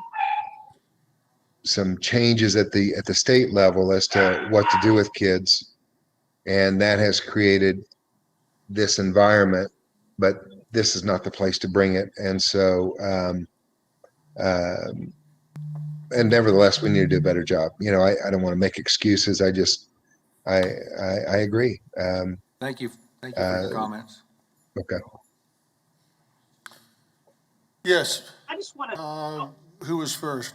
McKay or? Cindy, I think. Cindy, she yelled a lot. Oh, Cindy. Oh, well, yeah. Raise 6 kids. There's an excuse for that. We're having a hard time hearing you, Cindy. Or Okay. can you hear me now? Barely. Barely. Now? Barely. Use your Verizon. Oh, sorry. Is that any better? Yes. There you go. So I just want to say thank you for doing what you're doing. I realize that it's very challenging, and I know that we have kids that are in a crisis, and that, I know that it's also a struggle to try to find any neighborhood that is accepting of kids who are in the foster care system. So just wanted to say thank you for doing the work that you're doing. I realize that it's very challenging. Thank you. Yes, Ms. Foster. I guess I would like a staff opinion or an attorney opinion, whichever is appropriate. Once the applicant has withdrawn the application, do we as a board have any say on anything anyway? Are we sitting here discussing this when there's nothing to discuss? Yes, technically, I've always said that if an applicant is wishing to withdraw an application, they do so in writing, but typically that's before we get to a hearing, okay? We are on the record, it's being transcribed. If it is final to say that he wishes to withdraw it, the zoning code says the applicant can withdraw an application at any time, okay? Final thing is, this board has no authority to grant a grace period or a period of time in which a code violation can continue. We won't talk enforcement, but that's it. If he's withdrawn, that's his choice, that's his right. We can accept it, not have to wait on it in writing, and as a result, we don't have to go forward with a hearing. So that would be my position on that. Thank you. Thank you. Mr. McKay, did you Well, have something? I think Jeff answered my question. Okay. What the process would be if they. Bill Johnson? Yeah, follow on with that. If we denied the case today, Can we deny what it? takes place from there on if we deny it? I mean, they don't Okay, instantly if- go out there and move out, so. Again, I'm sorry, Jeff Anzant with Assistant City Attorney. I didn't do that, I apologize.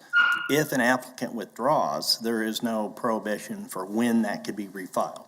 If it's denied, then there's a 6-month period in which if they can show changed circumstances, they can file, but that would have to be approved by you. Otherwise, it's a year before they could reapply for this location. So in order to give him some time, we'd have to deny it. Either way, you don't have the authority to give him some time. Okay. That if we accept his withdrawal, he can come up with another plan sooner? Yes, Versus if we there's deny no- it, he can't do anything for 6 months. Well, at least, yeah. least. Typically, it's a year unless they can show changed circumstances, but that is as to this property. But in no event, whether it's withdrawn or denied, can he be given, 3 weeks to try to sell the property to get into another place, because it's a violation today, it will be a violation at 5 o'clock this afternoon and tomorrow and on, and however that's enforced, that's something we won't talk about today, so. Mr. Dool? I move his withdrawal. Hang on, Mr. Johnson. If the applicant has requested to withdraw this, that's not an action that this commission takes any action on. And that's, the staff can accept the withdrawal, and we don't have to take any action on it. Is that correct? That's correct. It's an That's what I absolute thought. right to withdraw, and it doesn't require approval or denial of the this commission. So we've heard the applicant's request. Yes. I suggest we move on. I would just one last time verify that's his actual request. He understands the situation with that, and once he does that, then we can go on to the next case. Yeah, I was just getting ready to confirm that withdrawal action with him. Mr. Krewall, is that your intent to withdraw at this time? Well, from what I was hearing,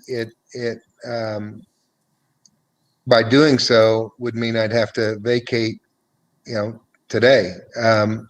By having a denial, I get 6 months. No, I think. Is that what I heard? I think you may have misheard. I think that, Mr. Van Zandt, if you could come back up and state it legally for us.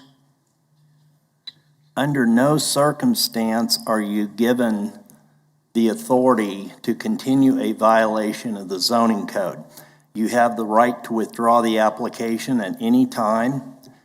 If it is continued and denied, you cannot reapply for the same kind of an application as you have today for at least 6 months, but the code primarily says 12 months. At this site. Now, if you move to another site, there's no limitation on that either way. But either way, you're not given 6 months to find a new place to move to. That's not what we were trying to say. Okay.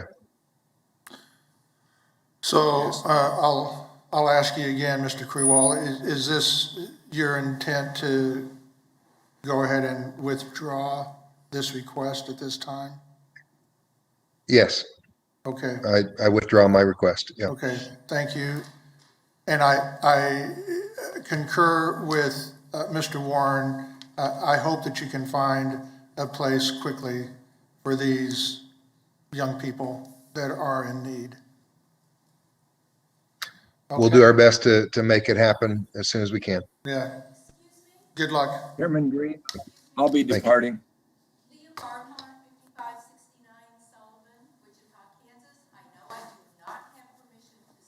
Yeah, Mr. Wadle, could we have the next case, please?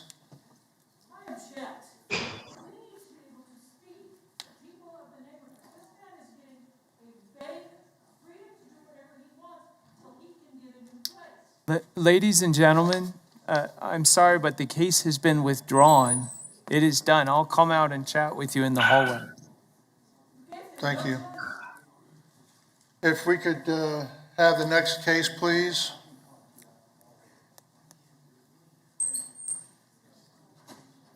Mercy. Can't do nothing. Kathy Morgan for the Planning Department. This case, it was, as we were going through review of the cases on your agenda today, we are hearing this because there was revised information in the packet that came up late yesterday afternoon. And so you have a copy on your desk that shows what was added or in some instances changed. Can you go to the graphic that shows the highlighted pages, the first graphic on page 2? So originally, the applicant had requested 6 a.m. to 7 p.m. and the recommendation from the staff review committee wanted that changed from 8 to 5, and also to limit the days of operation from Monday through Friday. And then the information about the nearby land uses, those are to the north, a half an acre to 5 acre lots. There is quite a bit of agricultural land around that. And then south of the property has a warehouse self-storage on it at this time on the at that location. The rest of that information is correct. A copy of the code violations, and you should have gotten that in your packet, began in 2019 after the previous owner brought the rock and concrete and asphalt detritus into the site. And so the county had multiple code issues with him. The current applicant has just recently purchased this property. And so going down to the bottom of that page, the staff recommendation is to approve with the conditions that the hours of operation be from 8 a.m. to 5 p.m., Monday through Friday, and they may not be operated on Saturdays, Sundays, or legal holidays. Would you go to the next slide, please? It was added to item F that a water truck will be available and used to control dust at the site for the duration of this conditional use. Item H, rock crusher shall operate no more than 90 days total. The conditional use is authorized for a period of 12 months from the approval of this application. And at the end of that 12 months, all materials must be removed from the site. A request for extension of timing for the conditional use must be submitted to the Planning Commission for consideration. And then the last item, if there are violations of any of the provisions of conditions of the conditional use, the zoning administrator, in addition to enforcing other remedies set forth in Article 8 of the Unified Zoning Code, may, with the concurrence of the planning director, declare the conditional use null and void. On down to the recommendations are based on the properties around the area. This is zoned SF5, and it could be developed as SF5, but as you've seen, we'll go back to the aerial. Right in the middle of the site, there's a large pile of concrete, asphalt, and things like that that need to be removed.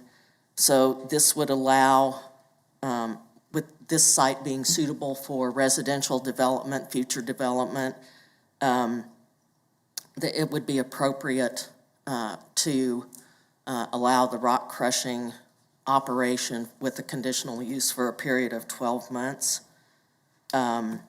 Again, the restrictions are 90 days, which the rock crushing operation would be in effect during that 12-month period. Let's see, this does comply, or this activity is supported by the recommendations in the Community Investments Plan. Next page, please. Oh, you're already there. You're ahead of me. The impact, what was added, well, there's no municipal water available to the site at this time, but as in earlier, they will provide water trucks to be on site when the operation is in use. There will be a temporarily will increase traffic during the 90-day period of operation, and 135th Street is a paved 4-lane arterial, so the design standards of the street would support that additional heavy traffic. If you could go back now, please, to the maps, go back to the beginning of the slide presentation.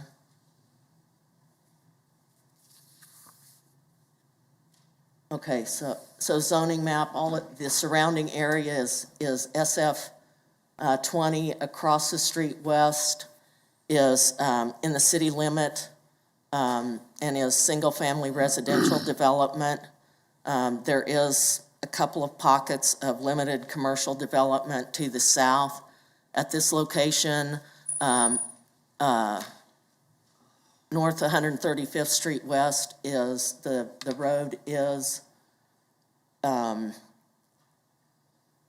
city takes maintenance is conducted by the City of Wichita Public Works. So next, please. This is the pile of rubble that is located on the site. The landowner, the current landowner owns the property surrounding that area. Next, please. This is the community investments plan that shows that that area is appropriate for new residential development. Next, please. This is the conditional use site plan on how they plan to bring in the rock crusher and where they're going to put the recycled materials and then to haul it off. And there is a all-weather access to this from 135th Street. Next, please. Okay, so this is looking from the gate at the entrance to the site off 135th Street. And so you can see they have this big berm there to the left. And then as you look back toward the site, you see the pile of rubble and then some of the trees providing a barrier or screening to the residential to the north. Next. And here is that all-surface road or access. They'll probably do some more to that, but it is not dirt, so, and they do have it gated and locked off at this time. Next. Here again, you can see the berm, beginning of the berm looking southeast at the site, and this runs along the frontage of 135th Street. Next. This is the berm that runs along the north side, or north along 135th Street west from the gate. Next. This is the residential area across 135th Street to the northwest. Next. Again, more of that residential area looking west-northwest. Next. This is looking south along 135th Street, and you can see they have the berm and the big stone barricades. Next. And this is more of that residential area that's located within the city limit. Development across the street looking southwest. Next. And that's it. And you have in your packet, there were the copies of the notice of code violation that was included, and then there are photos that were added to the packet for the record. So I will stand for any questions at this time. Do we have any questions for staff from the commission?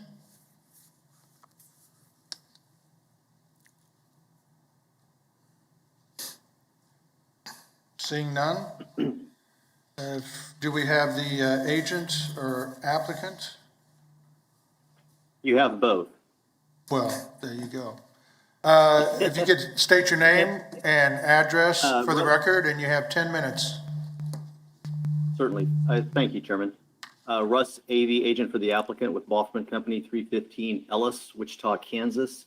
The property owner and applicant, Earl Meese, is also on this meeting call. And I had previously stated that we were fine with the revised staff comments. The one thing that I did not have an opportunity to discuss with staff was the modification of our proposed condition.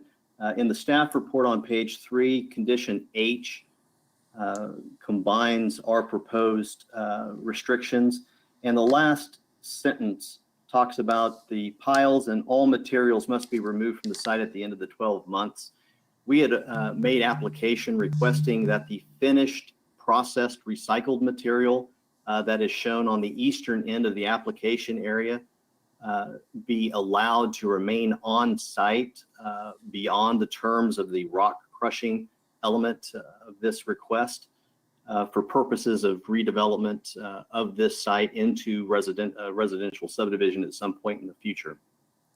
And so if I'm mischaracterizing that, Mr. Meese may be able to correct me, but again, we were looking at an allowance for the finished material to be stored within that eastern part of the application area beyond the 1-year term of the actual crushing operation.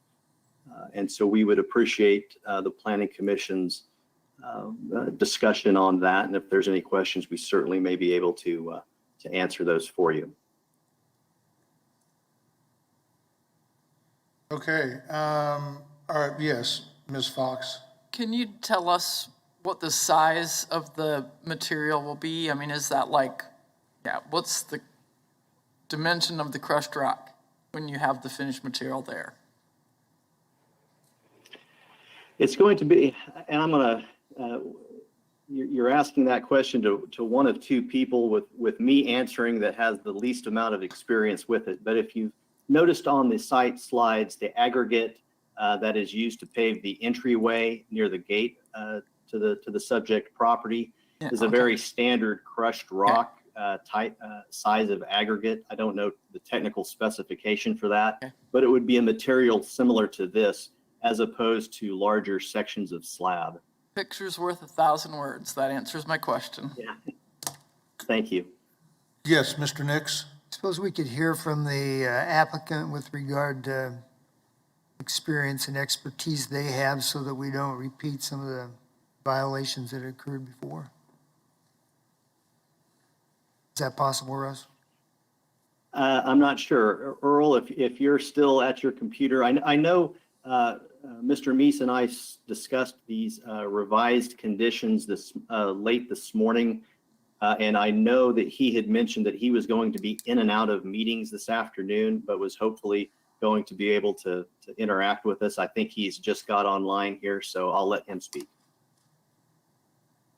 Yes, we'll be hiring subcontractors to do it that are professionals in the crushing business. Okay. Got a couple of questions. The rock crusher itself, if I recall, those have water control included in the crushing operation, so it minimizes the amount of dust that would come out of that crushing process. Is that correct? That is correct. And then with the your request for having some of the crushed material left on site after the 12-month period is completed, you're saying that you're going to be using that for the development of the single-family resident areas, probably in the paving and or in the some kind of subgrade modification. How much of that material are you expecting to remain in the project site? We would hope that we could use all the material quickly with the development that's going on around town and the work we're doing. We'd hope we'd be able to use it up. The purpose for asking for longer would be if the economy would slow down tremendously, which would we would lose access to getting rid of it quickly. But with the way things are looking right now, we're fairly sure that things will keep going. We'll use it up, and we are looking and discussing some development options with this piece of property now. I do appreciate that you've put these berms up to help hide that area back there. It's been an eyesore, was an eyesore for a long time until those berms were installed. When you say so you're planning on leaving all of the crushed material on site, what kind of height are you expecting that to be? I mean, I can see. When we crush, we're crushing it. We're hoping to leave it in berms 6-7 foot tall at the tallest down there in that lower area. And if you look back where we're wanting to put it, that ground falls off considerably, and we think we can keep it low enough as to not be a distraction to the public. Okay. Do we have any other questions for the agent and applicant at this time? Okay, I'm going to open it up for public comment. You might want to stick around for a rebuttal at the conclusion. So at this time, is there anyone in the council chambers that would like to address the commission on this case? If you could please come forward and give us your name and address for the record, and you have 3 minutes.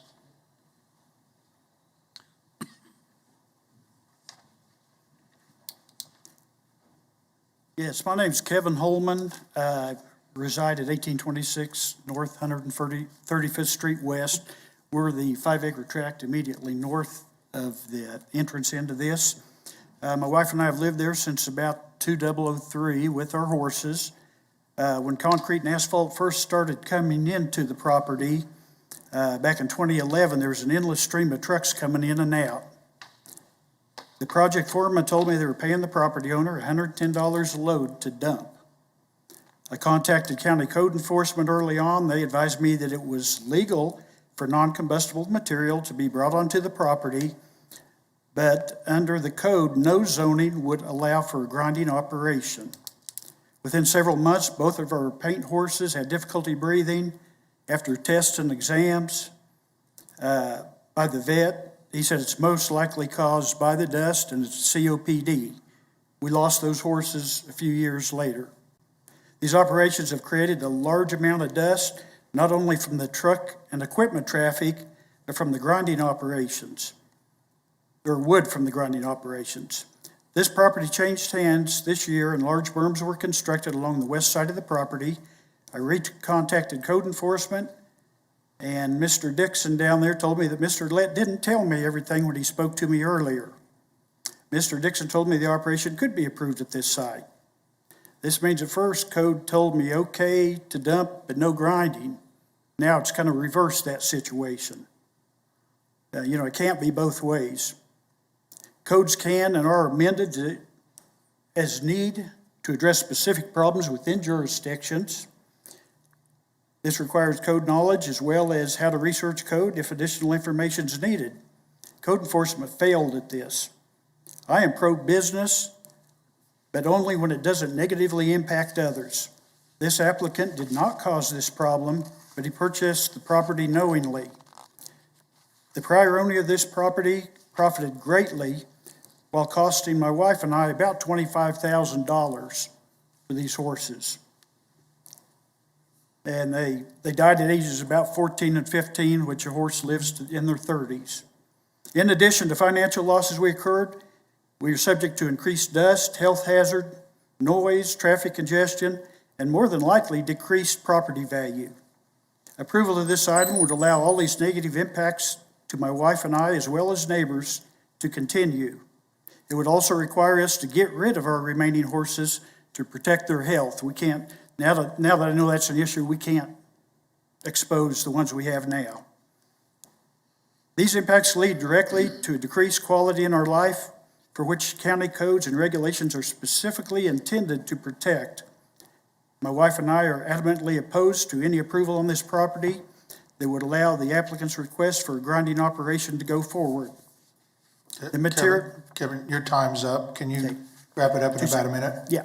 Thank you. Thank you. The material, my wife and I are adamantly opposed to any approval that would allow this property and allow this operation to go forward. The material in its current form should be taken to a properly located grinding facility. This would speed up the operation so the land could be developed in a more suitable fashion, reflecting the surrounding area. Thank you for your consideration, and are there any questions? Thank you. Do we have any questions for the speaker? I did want to confirm that you got that, a letter that I submitted. Okay. Okay. Thank you. You bet. Is there anyone else in the council chambers that would like to address the commission on this? Seeing none, is there anyone virtually that would like to address the commission on this case? Yes, I would. If you could give us your name and address, and you have 3 minutes, please.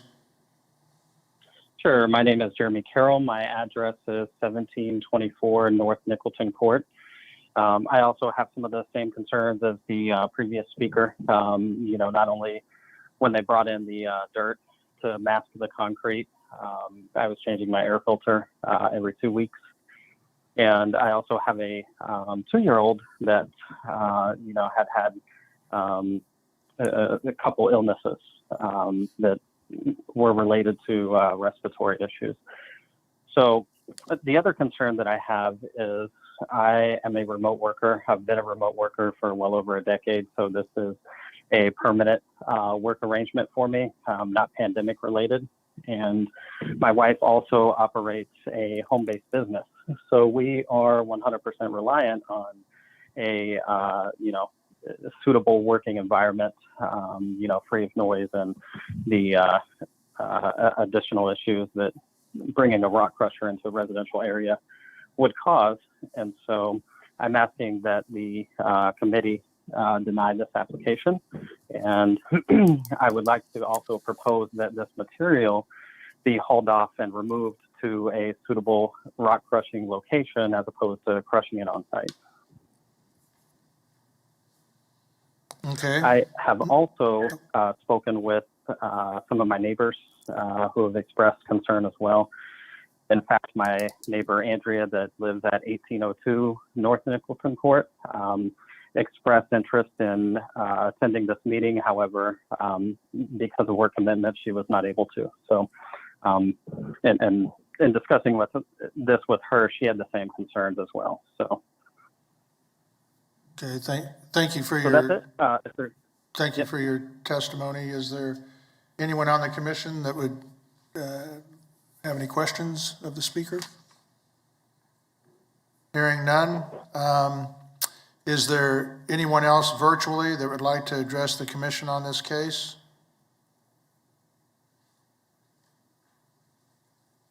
Hearing none. Did you want to speak? Okay. Yes, go ahead and come on up. And if you could give us your name and address, and you have 3 minutes, please. I'm Dale Grodiger. I live at 2041 Shelley Road, which is directly north. It's a little housing addition of about 10 houses. We got dust that quarter of a mile away during the time they were hauling that stuff. My significant other has severe asthma, and our neighborhood comprises of entirely, almost older kids like myself. We are very opposed to all this dust coming into our neighborhood. Silica is a dangerous substance, and I don't think they can possibly mitigate all of it. We would be opposed. Thank you for your time. Thank you. Do we have anybody on the commission with questions? Hearing none, and you're a kid at heart. I like that. Thank you for your testimony. Is there anybody else, either in the chambers or virtually, that would like to address the commission on this item?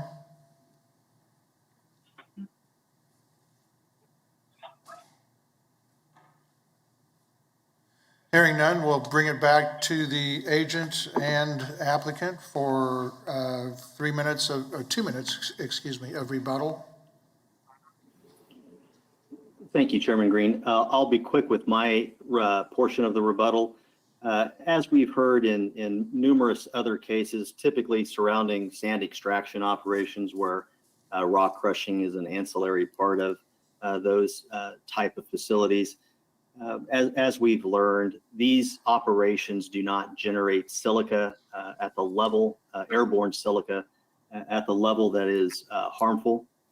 I would say that there is no greater risk or no greater amplification of air quality problems with this operation than there would be with standard farming practices as far as creating pollen, dust, and airborne dirt.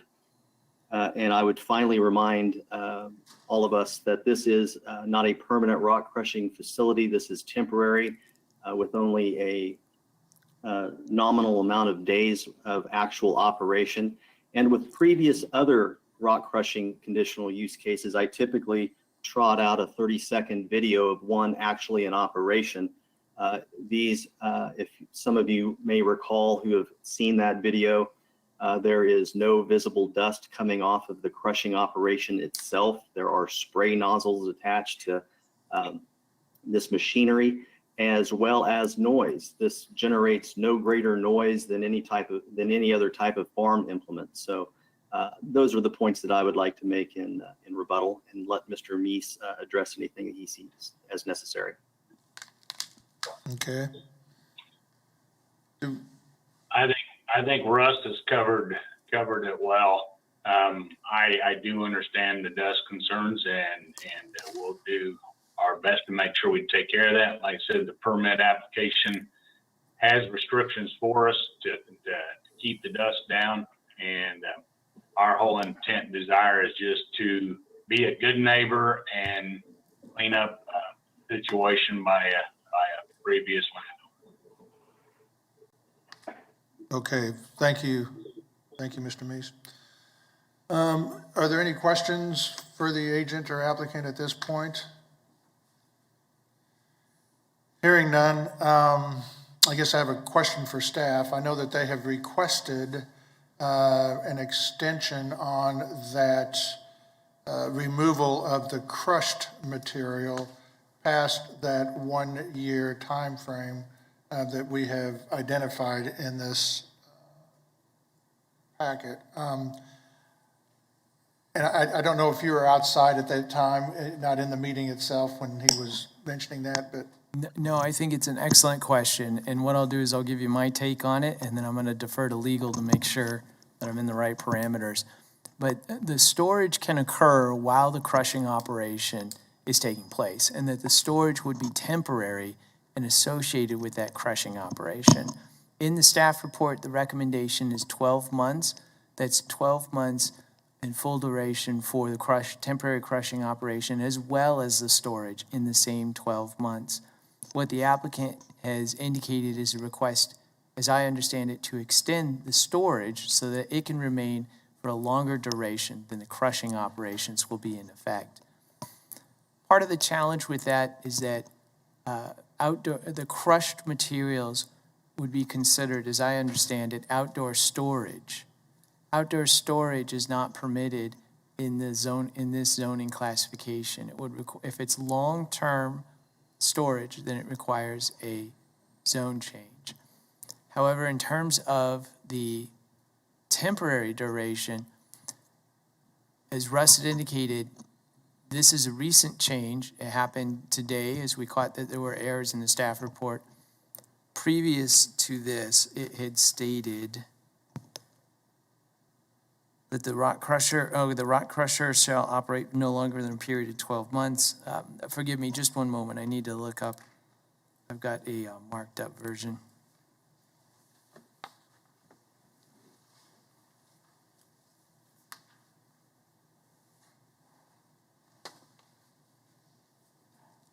We had that stockpiles and processed materials may be stored on site for a period of not more than 3 years. So we had specified a separate time from the rock crushing that the materials could remain on site. Part of our challenge, and I'll give you the explanation about why there's this change, is because of the proximity to the residences, the sensitivity to the dust, as you've heard about, which is why we are recommending the shortened time frame. Now, I guess that begs the question then, do you have the discretion to provide a longer period of time as a temporary measure for the storage of these piles? And my understanding would be yes. I will defer to law to correct me if I've gotten that wrong. I guess this is in the county? It is, so So, Justin Mr. is Wagoner? online. Yes, Chairman Justin Wagoner, Assistant County Counselor, and I'll try to, I guess, the summary from how I'd be looking at this, and as was noted some in the presentation by planning staff, there have been prior code citations on this. I'm not sure if the one with outdoor storage as a charge was included in the backup materials. My recollection was there are multiple cases, at least one of the cases was for outdoor storage and or was amended to outdoor storage. The concern would be if there's a condition of approval that would allow outdoor storage to occur on this property outside the time frame of the conditional use, that would essentially be your zoning, your conditional use action contravening or allowing a violation of the zoning code to persist, which I don't think is something that can occur with a conditional use. And so it would be my opinion that you could, during the conditional, however the duration of the conditional use is, I think it's proposed at 12 months right now, yes, it could still be stored there. It could be stored inside of a container, I should say an enclosed structure. It would not be outdoor storage. But if it is going to be stored in an outdoors area after the time frame for the conditional use, then I think it would probably be contrary to the zoning code's conditions, and you can't really waive those as part of a conditional use. You could, if there was a will to extend the time frame of the conditional use beyond the 12 months that have been proposed by planning staff, I think that would be something that could be done. But I'd be happy to answer any other questions on that. Okay, thank you. Do we have any questions of legal on this? Okay. Did you have any more to say there, Mr. Wadle? I would just point out, well, I guess I stand corrected then on that one. Can I ask a question? Yes, please. Do I understand correctly then that we could extend the conditional use to, say, 18 months or even 2 years, in which case they could store it longer and hope that they'd used it up on site by then? Alternatively, whatever time frame we give them, they're going to have to either use it up before then or pile it in trucks and haul it off somewhere else where they can do outdoor storage, or ask for a zoning change on the property.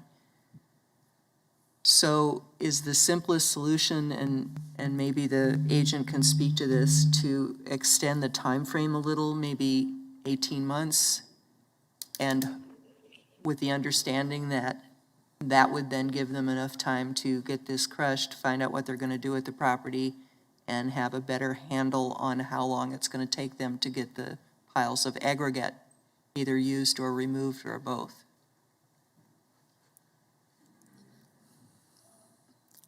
Mr. Wagner, is that? I think I would say that that's an option that the Planning Commission could undertake. I'm not going to say, I'd defer to Scott in terms of what, they would suggest as planning staff, but as a legal matter, I tend to think that's something that could be done here. But I would defer to Scott on any of if they have a planning comment on that. I guess the only comment I would have on that is, one, to point out that although there is in the staff report recommendation for 12 months, that the crushing unit would operate no more than 90 days total out of that period of time. Likewise, part of our recommendation for the shortened time frame of 12 months is because of the location of where this one is and the sensitivities to the surrounding land uses. Okay. Yes, Mr. Johnson. This is a tough deal. I like the idea of the crushing and reuse and recycling material. That material was hauled in there a number of years ago. I guess hindsight, I wish it would have been crushed before all the houses around there were built. Since it hadn't been, I would probably prefer that they move it and crush it somewhere else, but I don't know that the rest of the commission agree to that. And if the commission decides to approve it, I don't want it any longer than 12 months. Yeah, yes, Mr. Warren. Struggling with some of the same things. We've gone through enough of these through the years that I'm satisfied that the crushing process itself and the safety factors that are in that in terms of dampening and keeping the dust down, seem to work. But my concern is, does a pile of dust or a pile of rock create dust over a long period of time on windy days, or does that settle? Are we creating a long problem by allowing a pile of this crushed material to stay on site over a longer period? And then the other, I know we've had some of our situations where the road itself, because one of the things we talked about was the traffic. Trucks going in and out creates dust. So we take care of the problem of the process of creating it and keeping the dust mitigation down to a minimum. But every truck that comes in and comes out creates problems. So I don't know where, have been around enough to know whether that's if we say get it out, which is worse, the pile that sits and maybe creates dust, or the process of loading it up and moving it away someplace else. We've got a site, I don't know how we're going to get away from dust altogether, one way or the other. We're danged if we do and danged if we don't. I know that under one of these conditions that there is going to be a water truck on site that will be used to keep the dust down on the road going in and out while the trucks are, if whatever trucks are in use in this process. So that, I think that's covered. And I like the idea of, the KDHE approved rock crusher that has built-in water suppression to keep the dust down. I'm almost of an opinion that we keep to our year of operation with 90-day max of crushing. And then after that year, if they have not been able to use up all of that material, then it will be upon them to remove the stored material, if you will, off the site, maintaining the dust levels of the ingress and egress road that's in place. And yes, Mr. McKay. Well, I kind of look at it from a little bit different standpoint. The mess was there, has been there for a while. And the applicant is trying to clean this mess up, even though he may benefit from it in the long run. But he's trying to clean up the mess and help the neighborhood, because he's talking about having long-range planning there to begin with. And one of the reasons why, if he owns the land, that's why he wants to get the mess cleaned up. So, but I agree with you. I think 12 months is, conditions that's down here are great, but I look at it a little bit different. I think he's doing something to help the environment and everything else over the long haul. Yeah, I agree with that 100%. That's why I'm trying to work out a plan that will work. And I appreciate the concerns of the neighborhood, and those don't fall lightly on us. But as you so eloquently put, this is something that he, I can't say inherited, because he purchased it knowing that it was there. But he is trying to improve the area. And so I guess. Somebody's got to deal with it. Yeah. And so I guess with that, I'll go ahead and make a motion to approve per staff comment that, the revised staff comments that were given to us today, and stay with the 12-month period with 90 days of crushing. Second. And so I didn't catch was it Fox? Fox had the second, and I made the No, I motion. said nothing. Oh, so Foster. Foster Okay. Foster was the second. Okay. That's what I get for trusting McKay, saying, I just heard a woman's voice. We all sound More than alike. one of them. Well, I forgot we had on microphones because Ann, you're not going to usually hear her. okay, so there's a motion on the floor, and it's been seconded. Is there any further discussion on the motion?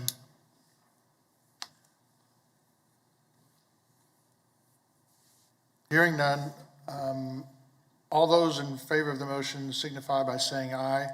Aye. Opposed, nay. Nay. Motion carries 11 to 9 to 1. We're down to 10. Okay. All right. Interesting dialogue.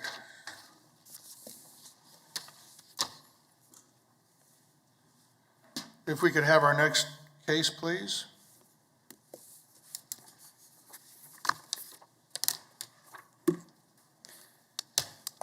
Good afternoon again, Philip Zevenbergen for the record. CUP 2143 is a request to create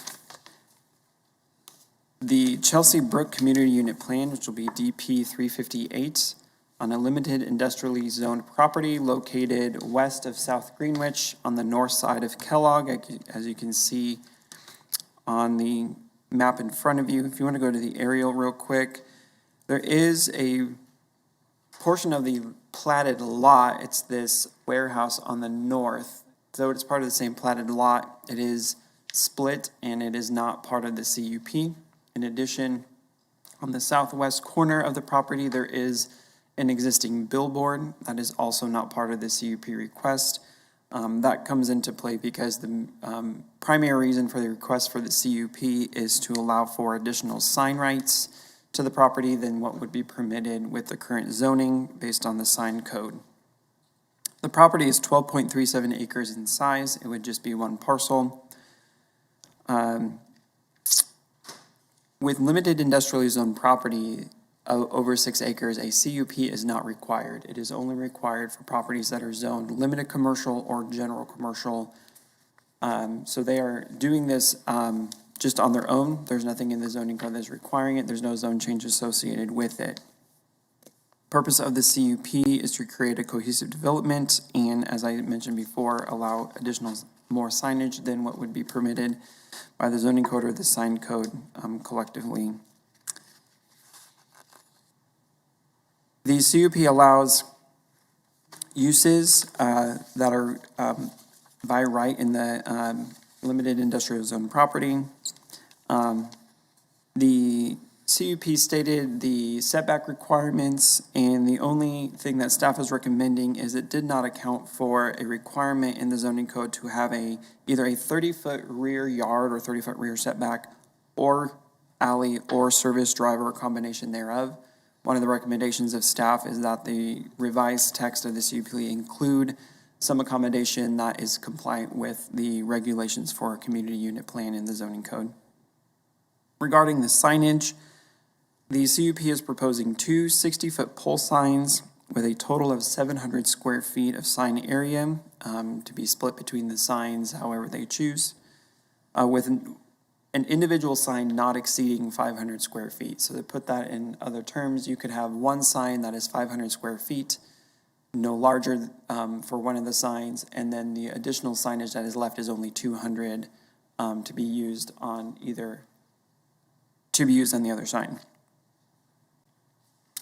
As I mentioned before, the existing offsite billboard is not part of the CUP, so it is not included in the permitted signs that we are talking about. The sign code delineates the amount of the number of signs, and the amount of square footage of sign area based on your linear frontage of the street in front of you. And it does it based off of a ratio of 0.8 square feet of sign area to linear feet. The property has 665.5 linear feet. This would afford them 532 square feet of sign area based on the sign code.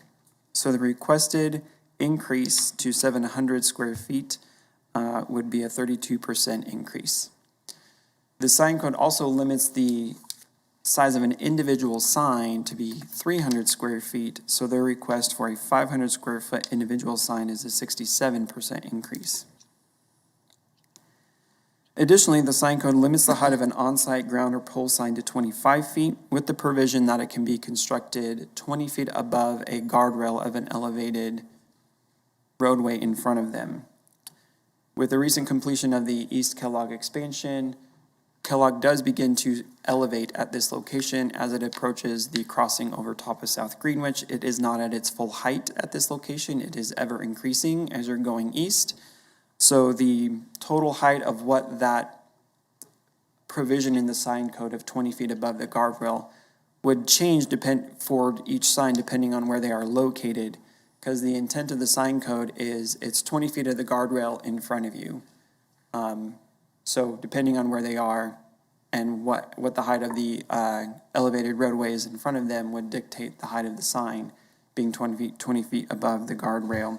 And that would have to be done by administrative adjustment. That's not something that would be done. That is something that is actually reviewed by staff on an administrative level, but it is something that is afforded by the sign code. In recent history, in 2020, the zoning administrator approved an administrative adjustment at Kellogg and Zelta. It's not shown on your map here, but Zelta is about a quarter mile east of Greenwich, for that very thing of allowing a sign to be increased to 20 feet above the guardrail at that location. At that location, it was a total height of 55 feet. That site is approximately 3/4 of a mile away to the east of this site we are talking about right now. Additionally, there have been site height increases permitted to 60 feet at other areas along Kellogg. Most recently, we actually talked about one at Kellogg and Rock. There's been several at that location. However, those are 2 miles to the west. So to say that, so we're at Greenwich, Rock is 2 miles away, not necessarily a one-to-one thing. The conditions over at Kellogg and Rock are different than here. Staff is recommending that the treatment of the sign be the same as the one on Zelta, to where they could be afforded 20 feet higher than the guardrail at this location. Again, the overall height would be dependent upon where the sign is installed and how high the guardrail is at that location. If you want to go, I put a slide in here. I did a review of the signs between Greenwich and Webb Road. Keep going one more. We'll talk about the airport hazard zone in a second. So here we go. You see the map in front of you. Hopefully it's not too busy for you.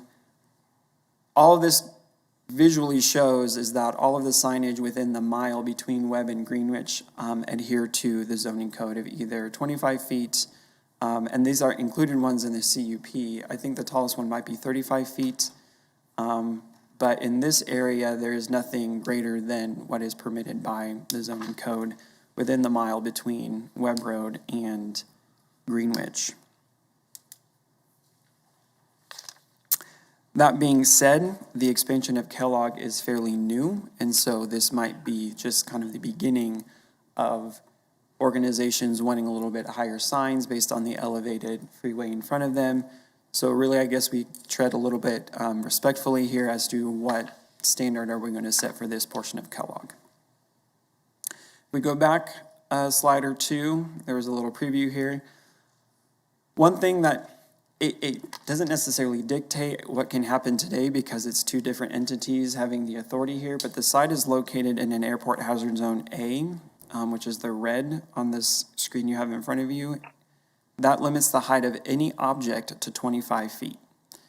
That being said, you could approve a object to be taller, the signs to be taller than 25 feet. What it just means is they have to get approval from the FAA for that sign height. So you could approve it, and they might get denied by the FAA, and it becomes a moot point. So I do know that the applicant has submitted their paperwork to the FAA. I don't know where that stands. I know the agent for the applicant is here. I don't know if she has any updates for you regarding that application. All the other measures of the CUP are per the code, not necessarily worth taking time in the presentation to talk about them. This was heard by the District Advisory Board 2 on August 9th. They voted 8-0 in favor. I believe there was a discussion there of the agent requesting that instead of 20 feet above the guardrail to be afforded 25 feet above the guardrail as part of that discussion, just for your guys' information. Overall, staff is recommending approval, as I said, of 20 feet above the guardrail at this location. We talked about how the general provision for the rear yard needs to be included, and then there's a stipulation or the condition in there that they would have to receive approval for the FAA in order to do this. The area surrounding this is all very heavily commercial regarding the signage being at 20 feet above the guardrail. There's really no issues regarding our findings for approval of a request for a higher sign. So again, I won't take time to go through that in our presentation. If you want to go through the slides real quick, we can just get a visual of what the site looks like. We're going to move forward to the pictures. Keep going. It's a CUP drawing. This is the location looking at Kellogg to the southeast. You can see, as I mentioned, the highway is getting taller as you go east toward the bridge over Greenwich. Next slide. This is looking northeast at the property. It's undeveloped, has quite a bit of growth on it. Next slide. This is the property to the east. It's the former Golden Corral. I don't believe it's occupied. You can actually see their monument sign kind of to scale as to how big their sign is in relation. Next slide. This is looking to the west. That's the billboard I talked about. That's not part of the CUP. Again, this object is governed by the same airport hazard zone. So it is not a very tall billboard because of the Beechcraft runway nearby. Next slide. This is the Kellogg Freeway to the southwest. Next slide. And that's it. I can stand for any questions. Any questions for staff? Philip, I have just one. I think I already know the answer, but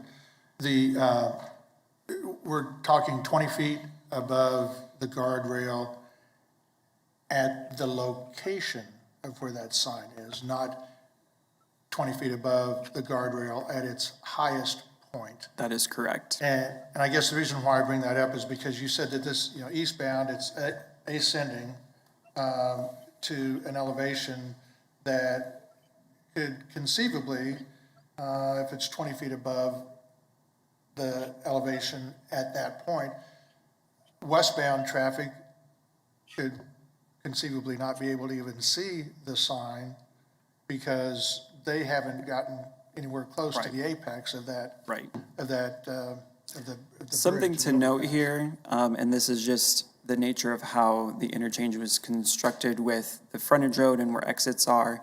The exit for Greenwich westbound is over a quarter mile away. So to get a sign high enough and big enough to alert individuals of there's something to get off the highway at Greenwich would have to be a pretty tall and big sign to alert them soon enough to get off the highway at Greenwich. So just something to keep in mind with that. That's just something to think about as well. Okay, thank you. Any other questions? So why does the applicant, given that this is a westbound frontage road or traffic on Kellogg that they're trying to advertise to, and the way the traffic pattern is, people are not going to be able to get off on Greenwich immediately anyway, therefore someone's going to have to know where they're going before they go there. What's the point of this taller sign? I will defer to the agent. Okay. Any other questions? Seeing none, if we could have the agent or applicant. Looks like we have the agent. Yes. Kim Edgington, agent for the applicant, 2532 North Cardinal Drive, Wichita, Kansas. To answer your question, it is possible to make that exiting movement onto Greenwich, the exit there, if you are able to see this sign. So there's a lot of factors that are coming into play here because the crown of Kellogg is farther to the east than our location. So even though the crown isn't in front of our location, it still affects the sight line to our location. So our request today is simply to ask you to consider removing condition number 2 from this approval for the community unit plan. I have personally been in front of you for 2 cases that are just to the west of here on the north side of Kellogg, where a 65-foot sign was allowed, and then a little bit farther to the west where an 80-foot sign was permitted. And then at the Kellogg and West Street interchange, which is kind of a similar type of commercial area, I was personally involved in 3 different CUPs at that had a minimum height of 60 feet for the signs there. So this is really not out of character in those locations where Kellogg has now undergone reconstruction. Many of the signs that you saw, as Philip stated, were in existence before this interchange was all completed. So one of the things we would like to try to eliminate with the figuring out, where is this sign going to be? Where is it in relation to the height of the guardrail? When we're working with marketing with national companies, national brands, it's a lot simpler to go in with a concrete standard and say, this property is allowed a 60-foot sign, rather than having to go through the process of, if you put the sign here, it can be this high. If you put the sign here, it can be this high. This kind of just eliminates some of that subjectivity, gives us a more objective package to put in front of potential buyers, potential users. When we went to the DAB, we did talk about potentially getting that 25 feet higher than the guardrail. The DAB really didn't express an opinion one way or another, that they minded about the height of the sign that we had requested. Their statement was simply that we would go to the FAA, and whatever the FAA approved, they felt like they would be comfortable with. So we do have that application and process. We're familiar with that process. This developer also worked on the Topgolf project, so we had to go through the same thing there. So we are fairly confident in working with them that the FAA is not going to object to the 60-foot height based on the way that the traffic patterns are in this location for the aircraft. We eventually plan to likely come back with some CUP adjustments to create some different parcels on this.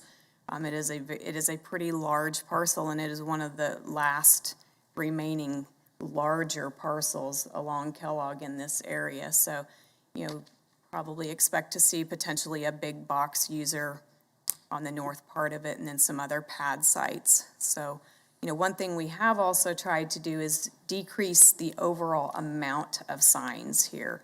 By the zoning code, we could have 5 signs at this location. So we have only asked for 2 signs just to kind of minimize that visual clutter along there, to reduce it down to those 2 signs. And in doing so, we would ask for your consideration that those be allowed to be 60 feet and be consistent with other commercial areas right around this vicinity.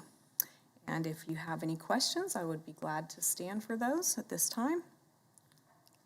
Yeah, Kim,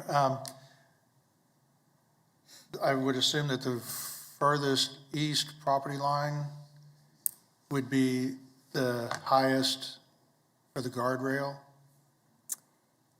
Yes. Yeah, it starts towards the west, it starts descending. Right. Yes. So how tall, just out of curiosity, how tall would 25 feet above the guardrail at that east property line extended south, how tall would that sign be? We expect that it would be about 40 feet tall.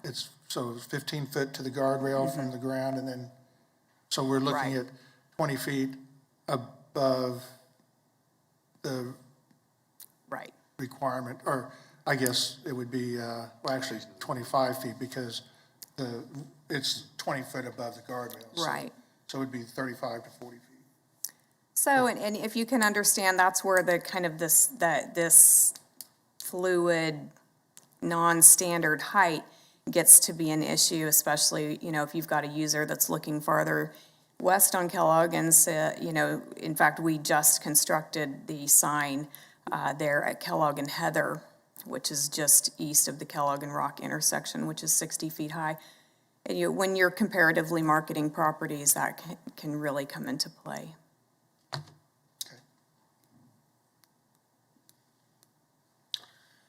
Any other questions? Yes, Mr. McKay? Kim, you said that you're making an application on the height of the sign with the airport authority people, Yes.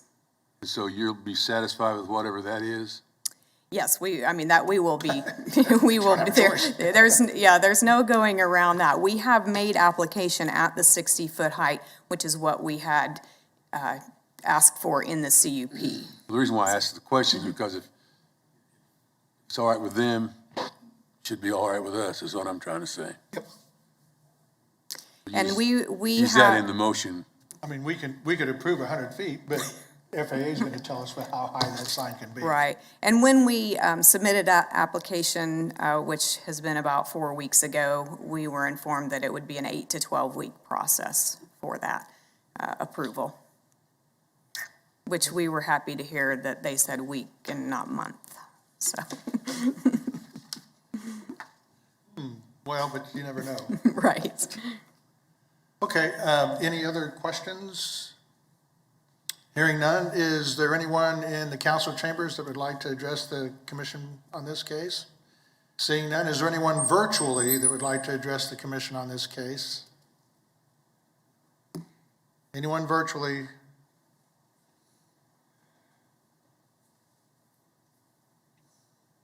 Hearing none, we will bring it back to the commission for action.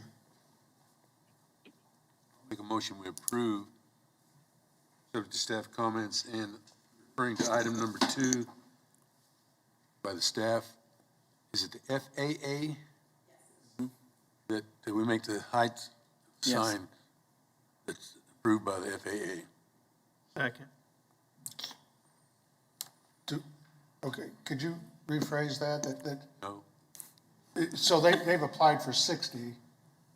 In other words, what I'm saying to you is this, that if the FAA says it's got to be 45 or it could be 45, Gotcha. that's what we are. Whatever the FAA approves is what we're approving. Making sure that's what I heard. Okay. And is there a second on that? Yeah. Yes. You? Okay, so it was McKay and Bill Johnson. Yes, Mr. Warren.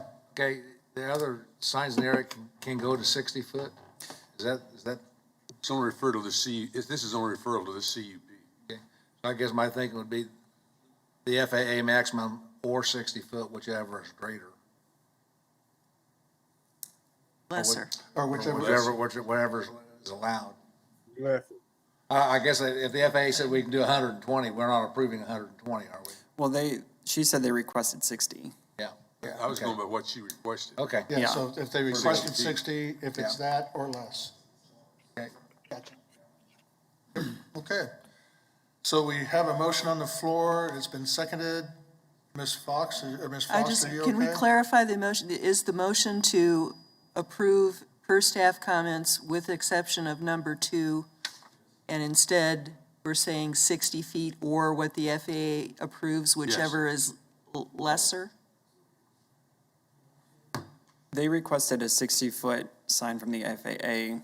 I don't think the FAA would come back and say, yes, you can do an 80-foot sign. Like, they would either approve 60 feet or a lesser degree. So Mr. McKay's motion of defaulting to the FAA's approval would allow a maximum of a 60-foot sign if the FAA approves a 60-foot sign. And if it would help to clarify, we could say with a maximum height of Well, 60. if you want me to say maximum height of 60 feet rather than using the FFA qualifications. Right. Okay, I I just can want do to that. be sure Yeah, I have yeah. it straight. Yeah, okay. And so, yeah, and I just that's, took for granted when she said her application was for 60 feet, that's what we were. that they're not going to come back and say something higher than, okay. Good enough. Any other questions on the motion? Are you clear? I do need some clarification. Did we end up with that the height would be set at a maximum of 60 feet? Yes. Okay. Right, Not with to a exceed maximum 60 height feet. of 60 Not to feet. exceed 60 feet. Sounds, Right. we're clear. Okay. And it was Thank McKay you. and. I'm glad and- it's not just me. It was McKay and Warren on the motion. No, So, Bill Johnson. I mean Johnson, McKay and Johnson, sorry, Bill. The old guys. Okay. Okay. All those in favor of the motion signify by saying aye. Aye. Opposed, nay. Motion carries. How many are we at now? We still at 10? 10-0. Next case, please. Final public hearing item for you before we go to the CIP discussion. We have Zone 2137. The applicant is requesting a zone change from single-family residential to LC Limited Commercial for the property located at 1759 South Webb Road. The purpose of the request is to develop the site with limited commercial uses. As you can see on the zoning map in front of you, properties to the north along Webb Road are predominantly zoned limited commercial. There is one in the green that's zoned general office. Property across the street to the east is zoned single-family residential with a church development. Property to the south and the west is zoned two-family with duplexes developed at that location. The property directly to the north, limited commercial, it has a protective overlay number 41, and it's developed with retail uses. Staff is recommending a similar protective overlay for this situation, since this will be an LC zone property, to ensure uniform and consistent and fair development of the commercial properties in the area. Essentially, we used similar language from there. There were certain things in that protective overlay that were not applicable to this location, but as you saw in the staff report, the protective overlay lists no portable or off-site signs allowed. Speakers associated with drive-up windows shall be directed away from residential zone districts and shall be a minimum of 50 feet away from a residential zone district. And that buffer trees shall be planted along the west and south property lines where abutting residential zoning at a density 1.5 times the minimum standard of the landscape ordinance. The protective overlay 41 just had that increased buffer for the west property line, but since this one has residential zoning, similar residential zoning on the west and the south, figured it was applicable to both of those locations. The property is unplatted. Platting will be required in order getting a building permit. Drainage, access, potentially cross-lot access will all be determined at the time of platting. The request is in conformance with the comprehensive plan. If you go to the land use map, the site is identified to be within the residential district, but as you can see, the dark brown that's touching it just to the north and the east is for new employment. These use category overlays were not meant to be hard lines, and so it's conceivable and not unreasonable to expect that you could request for a commercial zone at this location, especially considering the commercial zoning that is north of it. The other thing that staff outlines in the findings for our recommendation for approval subject to the protective overlay is that this is basically a leftover parcel. All the properties to the north are developed with those commercial properties. All the residential properties developed around it are already within subdivisions, and they're oriented inward away from this property. And so you just have this piece of leftover platted land that just happens to be residential right now. It's not unreasonable to ask for the commercial designation considering the development to the north and how the residential properties have been developed around it. I can go through the site pictures with you. This is looking at the site. It does have a house on it, but being on the side, I believe it is unoccupied. The next picture, please. This is the church across the street. Next picture. This is to the southeast. There is a housing development there with a screening wall and some fairly mature trees. Next picture. This is looking at the rear of the property from the adjacent retail store at the duplexes. And you can see the trees in the left-hand side of the picture are actually some pretty heavy growth in the rear of the subject property. Next picture. This is looking at the duplexes to the southwest of the site. Next picture, or at least the trees covering them. This is the retail development north of the site, the limited commercial zone properties north of there. Next picture. And that is that. This was heard by the District Advisory Board 2 as well on August 9th. They recommended approval 7-1. They had a condition that was taken into consideration based on public comment to have a screening wall instead of just a screening fence at a height of 8 feet, which is within the realms of the zoning code. So instead of just a 6-foot screening fence to meet the screening standards, their condition for approval included a 8-foot screening wall. It is my understanding, and I believe the agent is here as well, that during that discussion, they were amenable to that condition, but I'll have him speak to that just in case things have changed since then. I can stand for any staff questions. Questions for staff?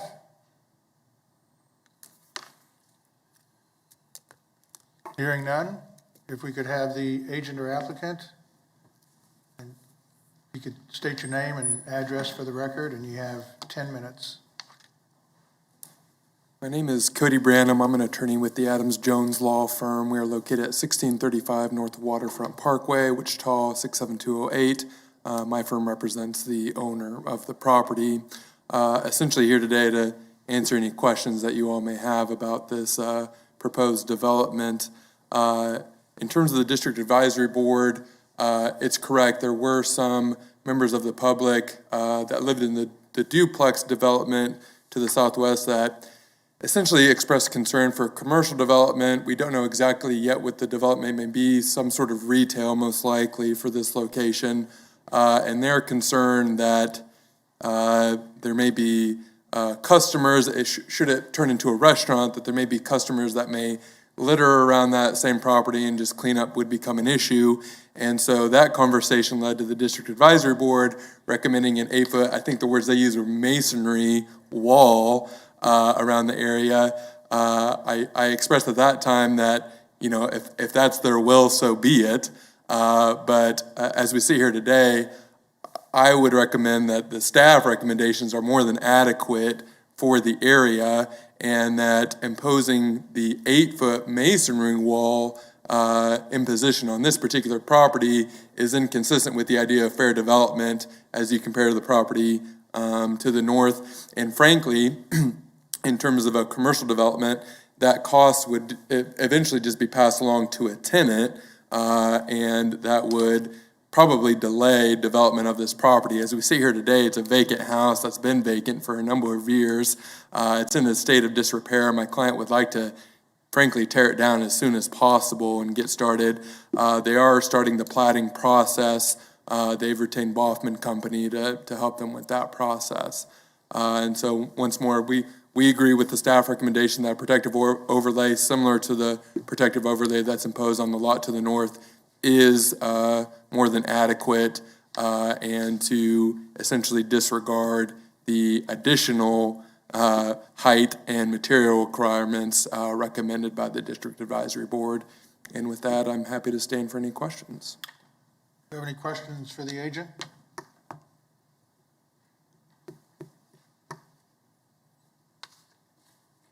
Hearing none? So there will be some kind of a wall or fence or? Yes, I think more than likely similar. I think one of the pictures showed the lot directly to the north has a 6-foot wooden privacy fence. More than likely, just considering the cost of materials, that is what would go in here. But it would be on both the south and the west side of the lot. And if I'm not mistaken, I believe the duplexes have their own wooden privacy fences there now. So you're talking, 2 fences side by side there.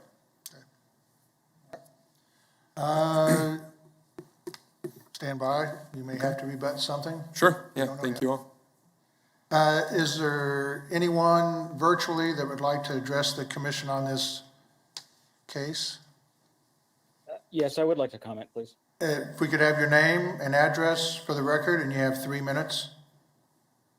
Thank you. My name is Carl Person. I'm the owner of 1730 Beach Court, and I'll be brief. I don't have any specific objections to this, but I do have concerns with the further encroachment of commercial property on a residential area and the additional noise and lighting that will come with it, both from a livability aspect and to the potential detriment of home values. Some concerns have already been addressed, but the question is, will there be any other further restrictions on the property, such as hours of operation, lighting, or other than has already been stated? Thank you. Okay, thank you. Any questions for the speaker? Hearing none. Is there anyone else virtually that would like to address the commission on this?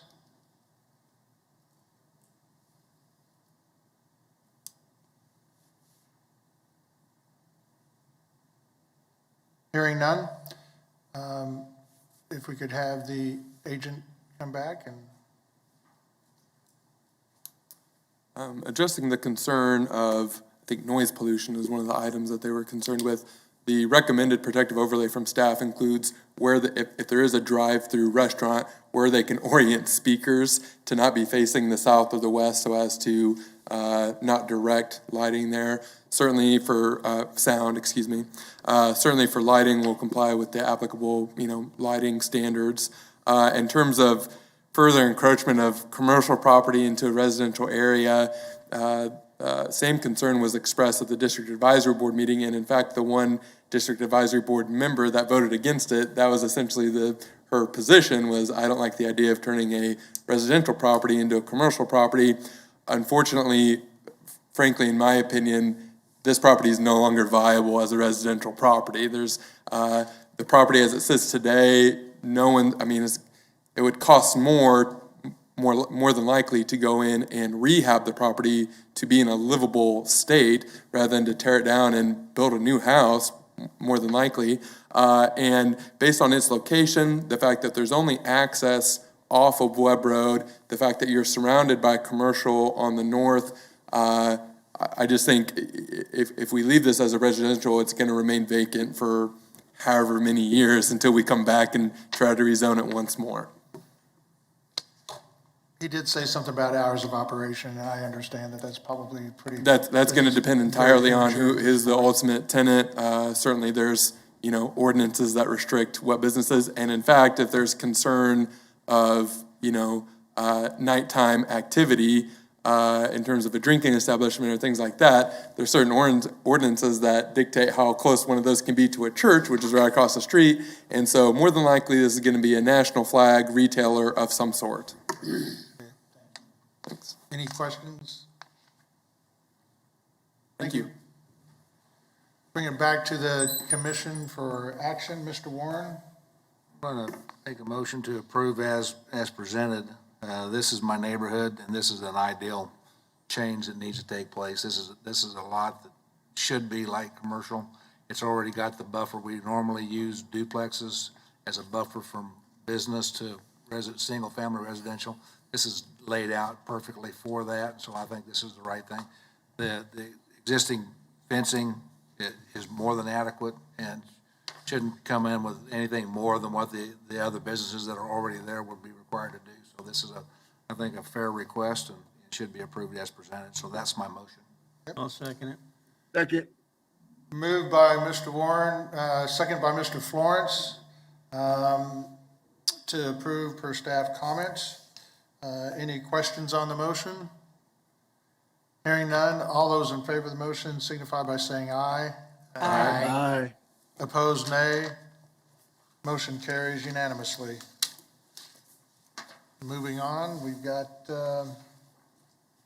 Mary.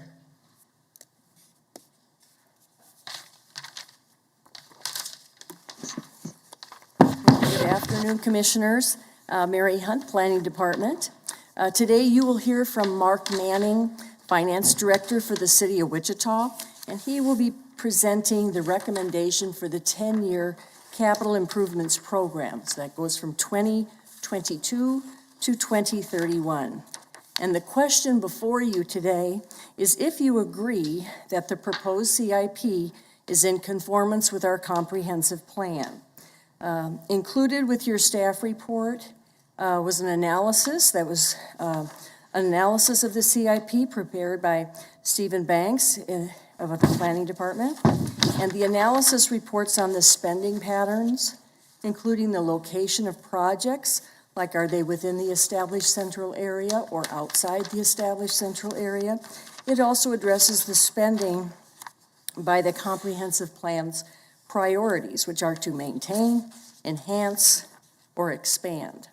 So the spending categories in the plan are split up briefly, pretty much into 4 categories. One is transportation. The next one is water, sewer, and stormwater. We have things with arts and culture, which address things on the quality of life here in Wichita, and then public safety. So at the conclusion, we'll ask you to vote on if the CIP is in conformance with the plan. So unless you have some questions of me right now, I will invite Mark Manning, the Finance Director, who will describe the projects and how they align with the comp plan. Thank you. You bet. If you could please state your name and address for the record, and you have 3 minutes. Yes, sir. Commissioner Green. I'm Mark L. Manning with the Finance Department, and I will try to make it very brief, actually. I may need a 1-minute extension, though. Okay, I can give you that. Okay. So I'll go over our CIP development and our prioritization model, basically tell you how we create the CIP, then I'll give you an overview of the CIP, and we'll talk about a little bit about our funding capacity and some specific projects. But as Mary mentioned, what your primary task today is to hopefully find that what I'm presenting to you is in conformance with the Community Investments Plan, and we certainly try very hard to make sure that it is. Okay, next slide. So this little model basically shows you how we develop CIP. Of course, the most important circle is up in the upper left-hand corner, the Community Investments Plan. That does, in fact, heavily influence what we do.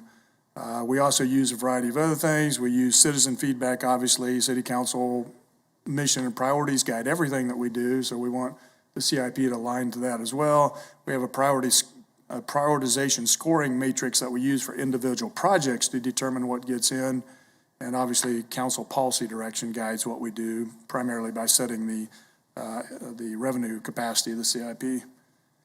Okay, next slide. So let me talk a little bit about our prioritization model. Again, this is our way to interject some objectivity into what otherwise could be maybe a subjective operation, and that is to provide a score for each project. Community investment plan alignment is in our prioritization model. Again, we look at that on every single project, and that has a pretty significant influence on the prioritization score of that project.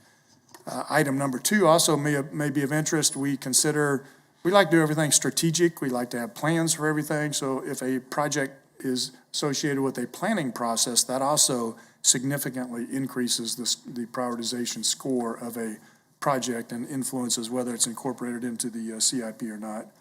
Next slide, please.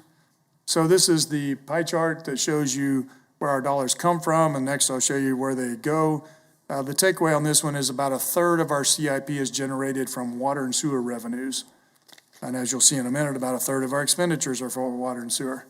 Another 1/3, roughly, of our CIP is from what I would characterize as local tax dollars, which is geo at large property taxes and local sales tax dollars, the 2 slices at the 10 to maybe 1 o'clock position on the pie chart. And finally, the other 1/3 is everything else, a variety of other funding sources, federal funds, state funds, donations, airport funds, things of that nature. Okay, next slide. So this is where we spend our money. Again, if we get 1/3 of our revenue from water and sewer, we spend about 1/3 of our revenue on water and sewer projects. Particularly in this CIP is the BNR project, the sewer biological nutrient removal project, huge project. We also have about $300 million worth of special assessment projects in the CIP. That's just a guess. You know, we put in $30 million a year. We honestly don't know whether it's going to be $10 million or $30 million.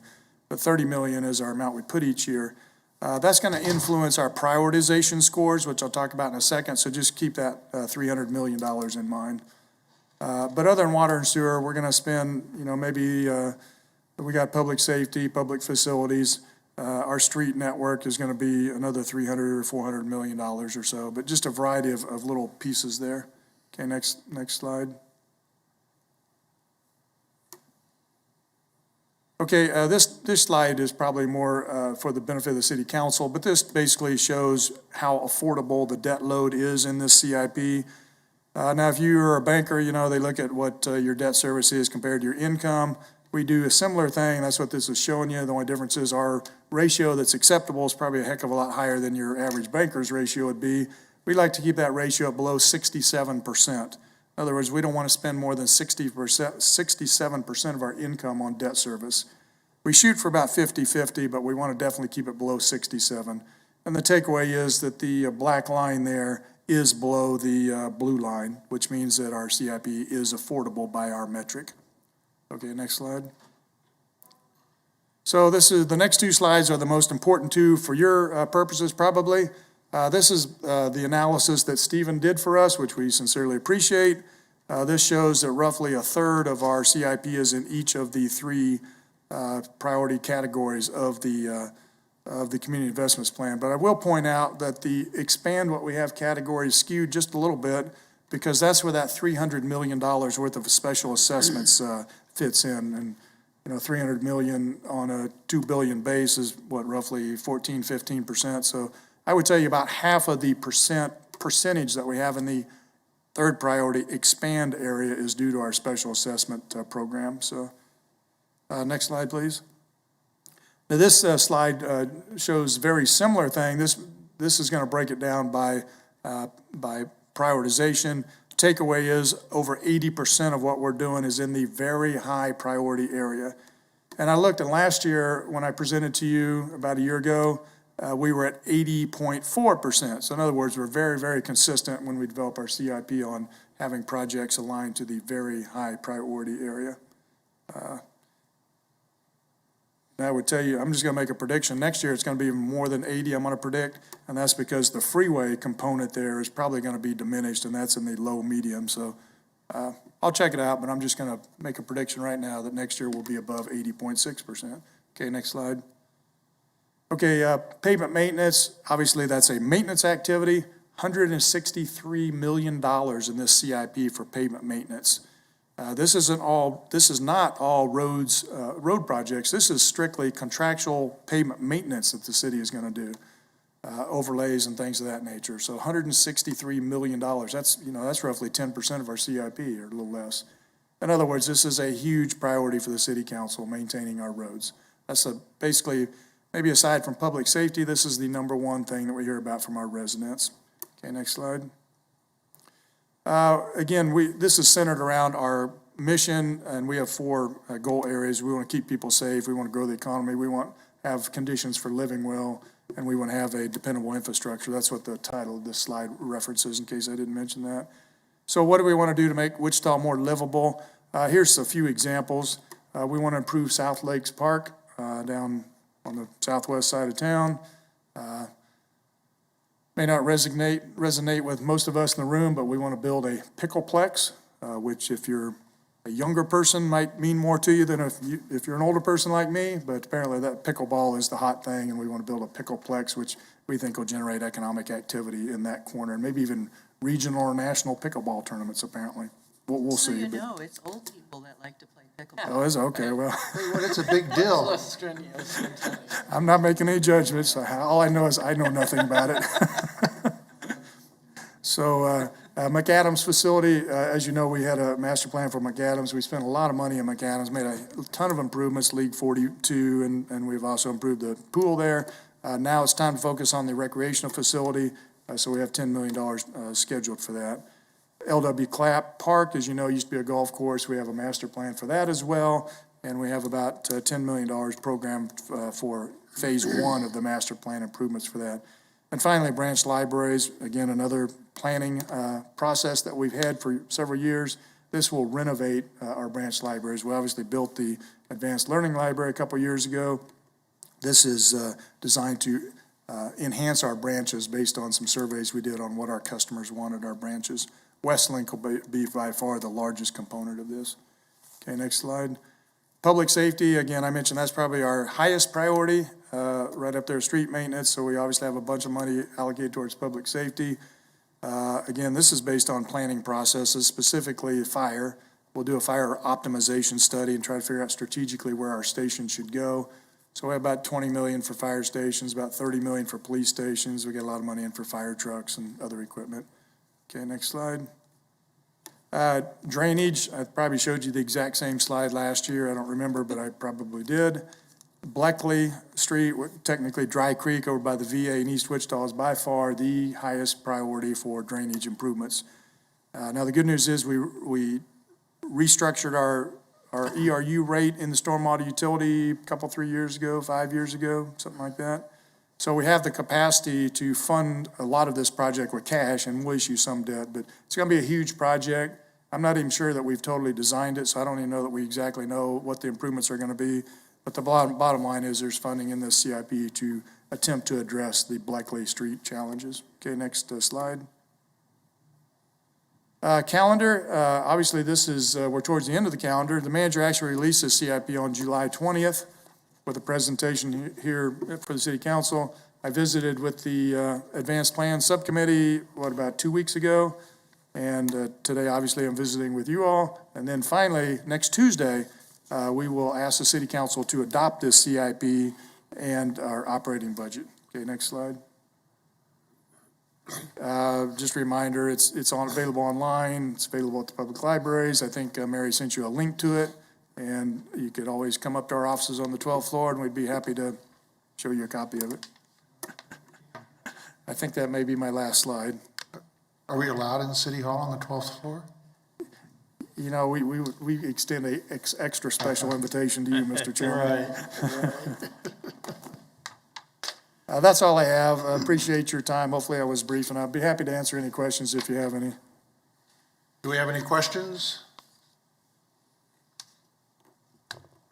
I think you did well in your presentation. Thank you, sir. Appreciate it. You bet. Mr. Warren. Move that we confirm that there's a finding that the City of Wichita Capital Improvement Program conforms to the community investment plan and the goals contained therein as required by Kansas law. Second. Been moved by Mr. Warren, second by Ms. Foster, to take the recommended action presented in the staff report. All those in favor of the motion signify by saying aye. Aye. Aye. Opposed, nay. Motion carries unanimously. We are adjourned. Chuck, did you memorize that?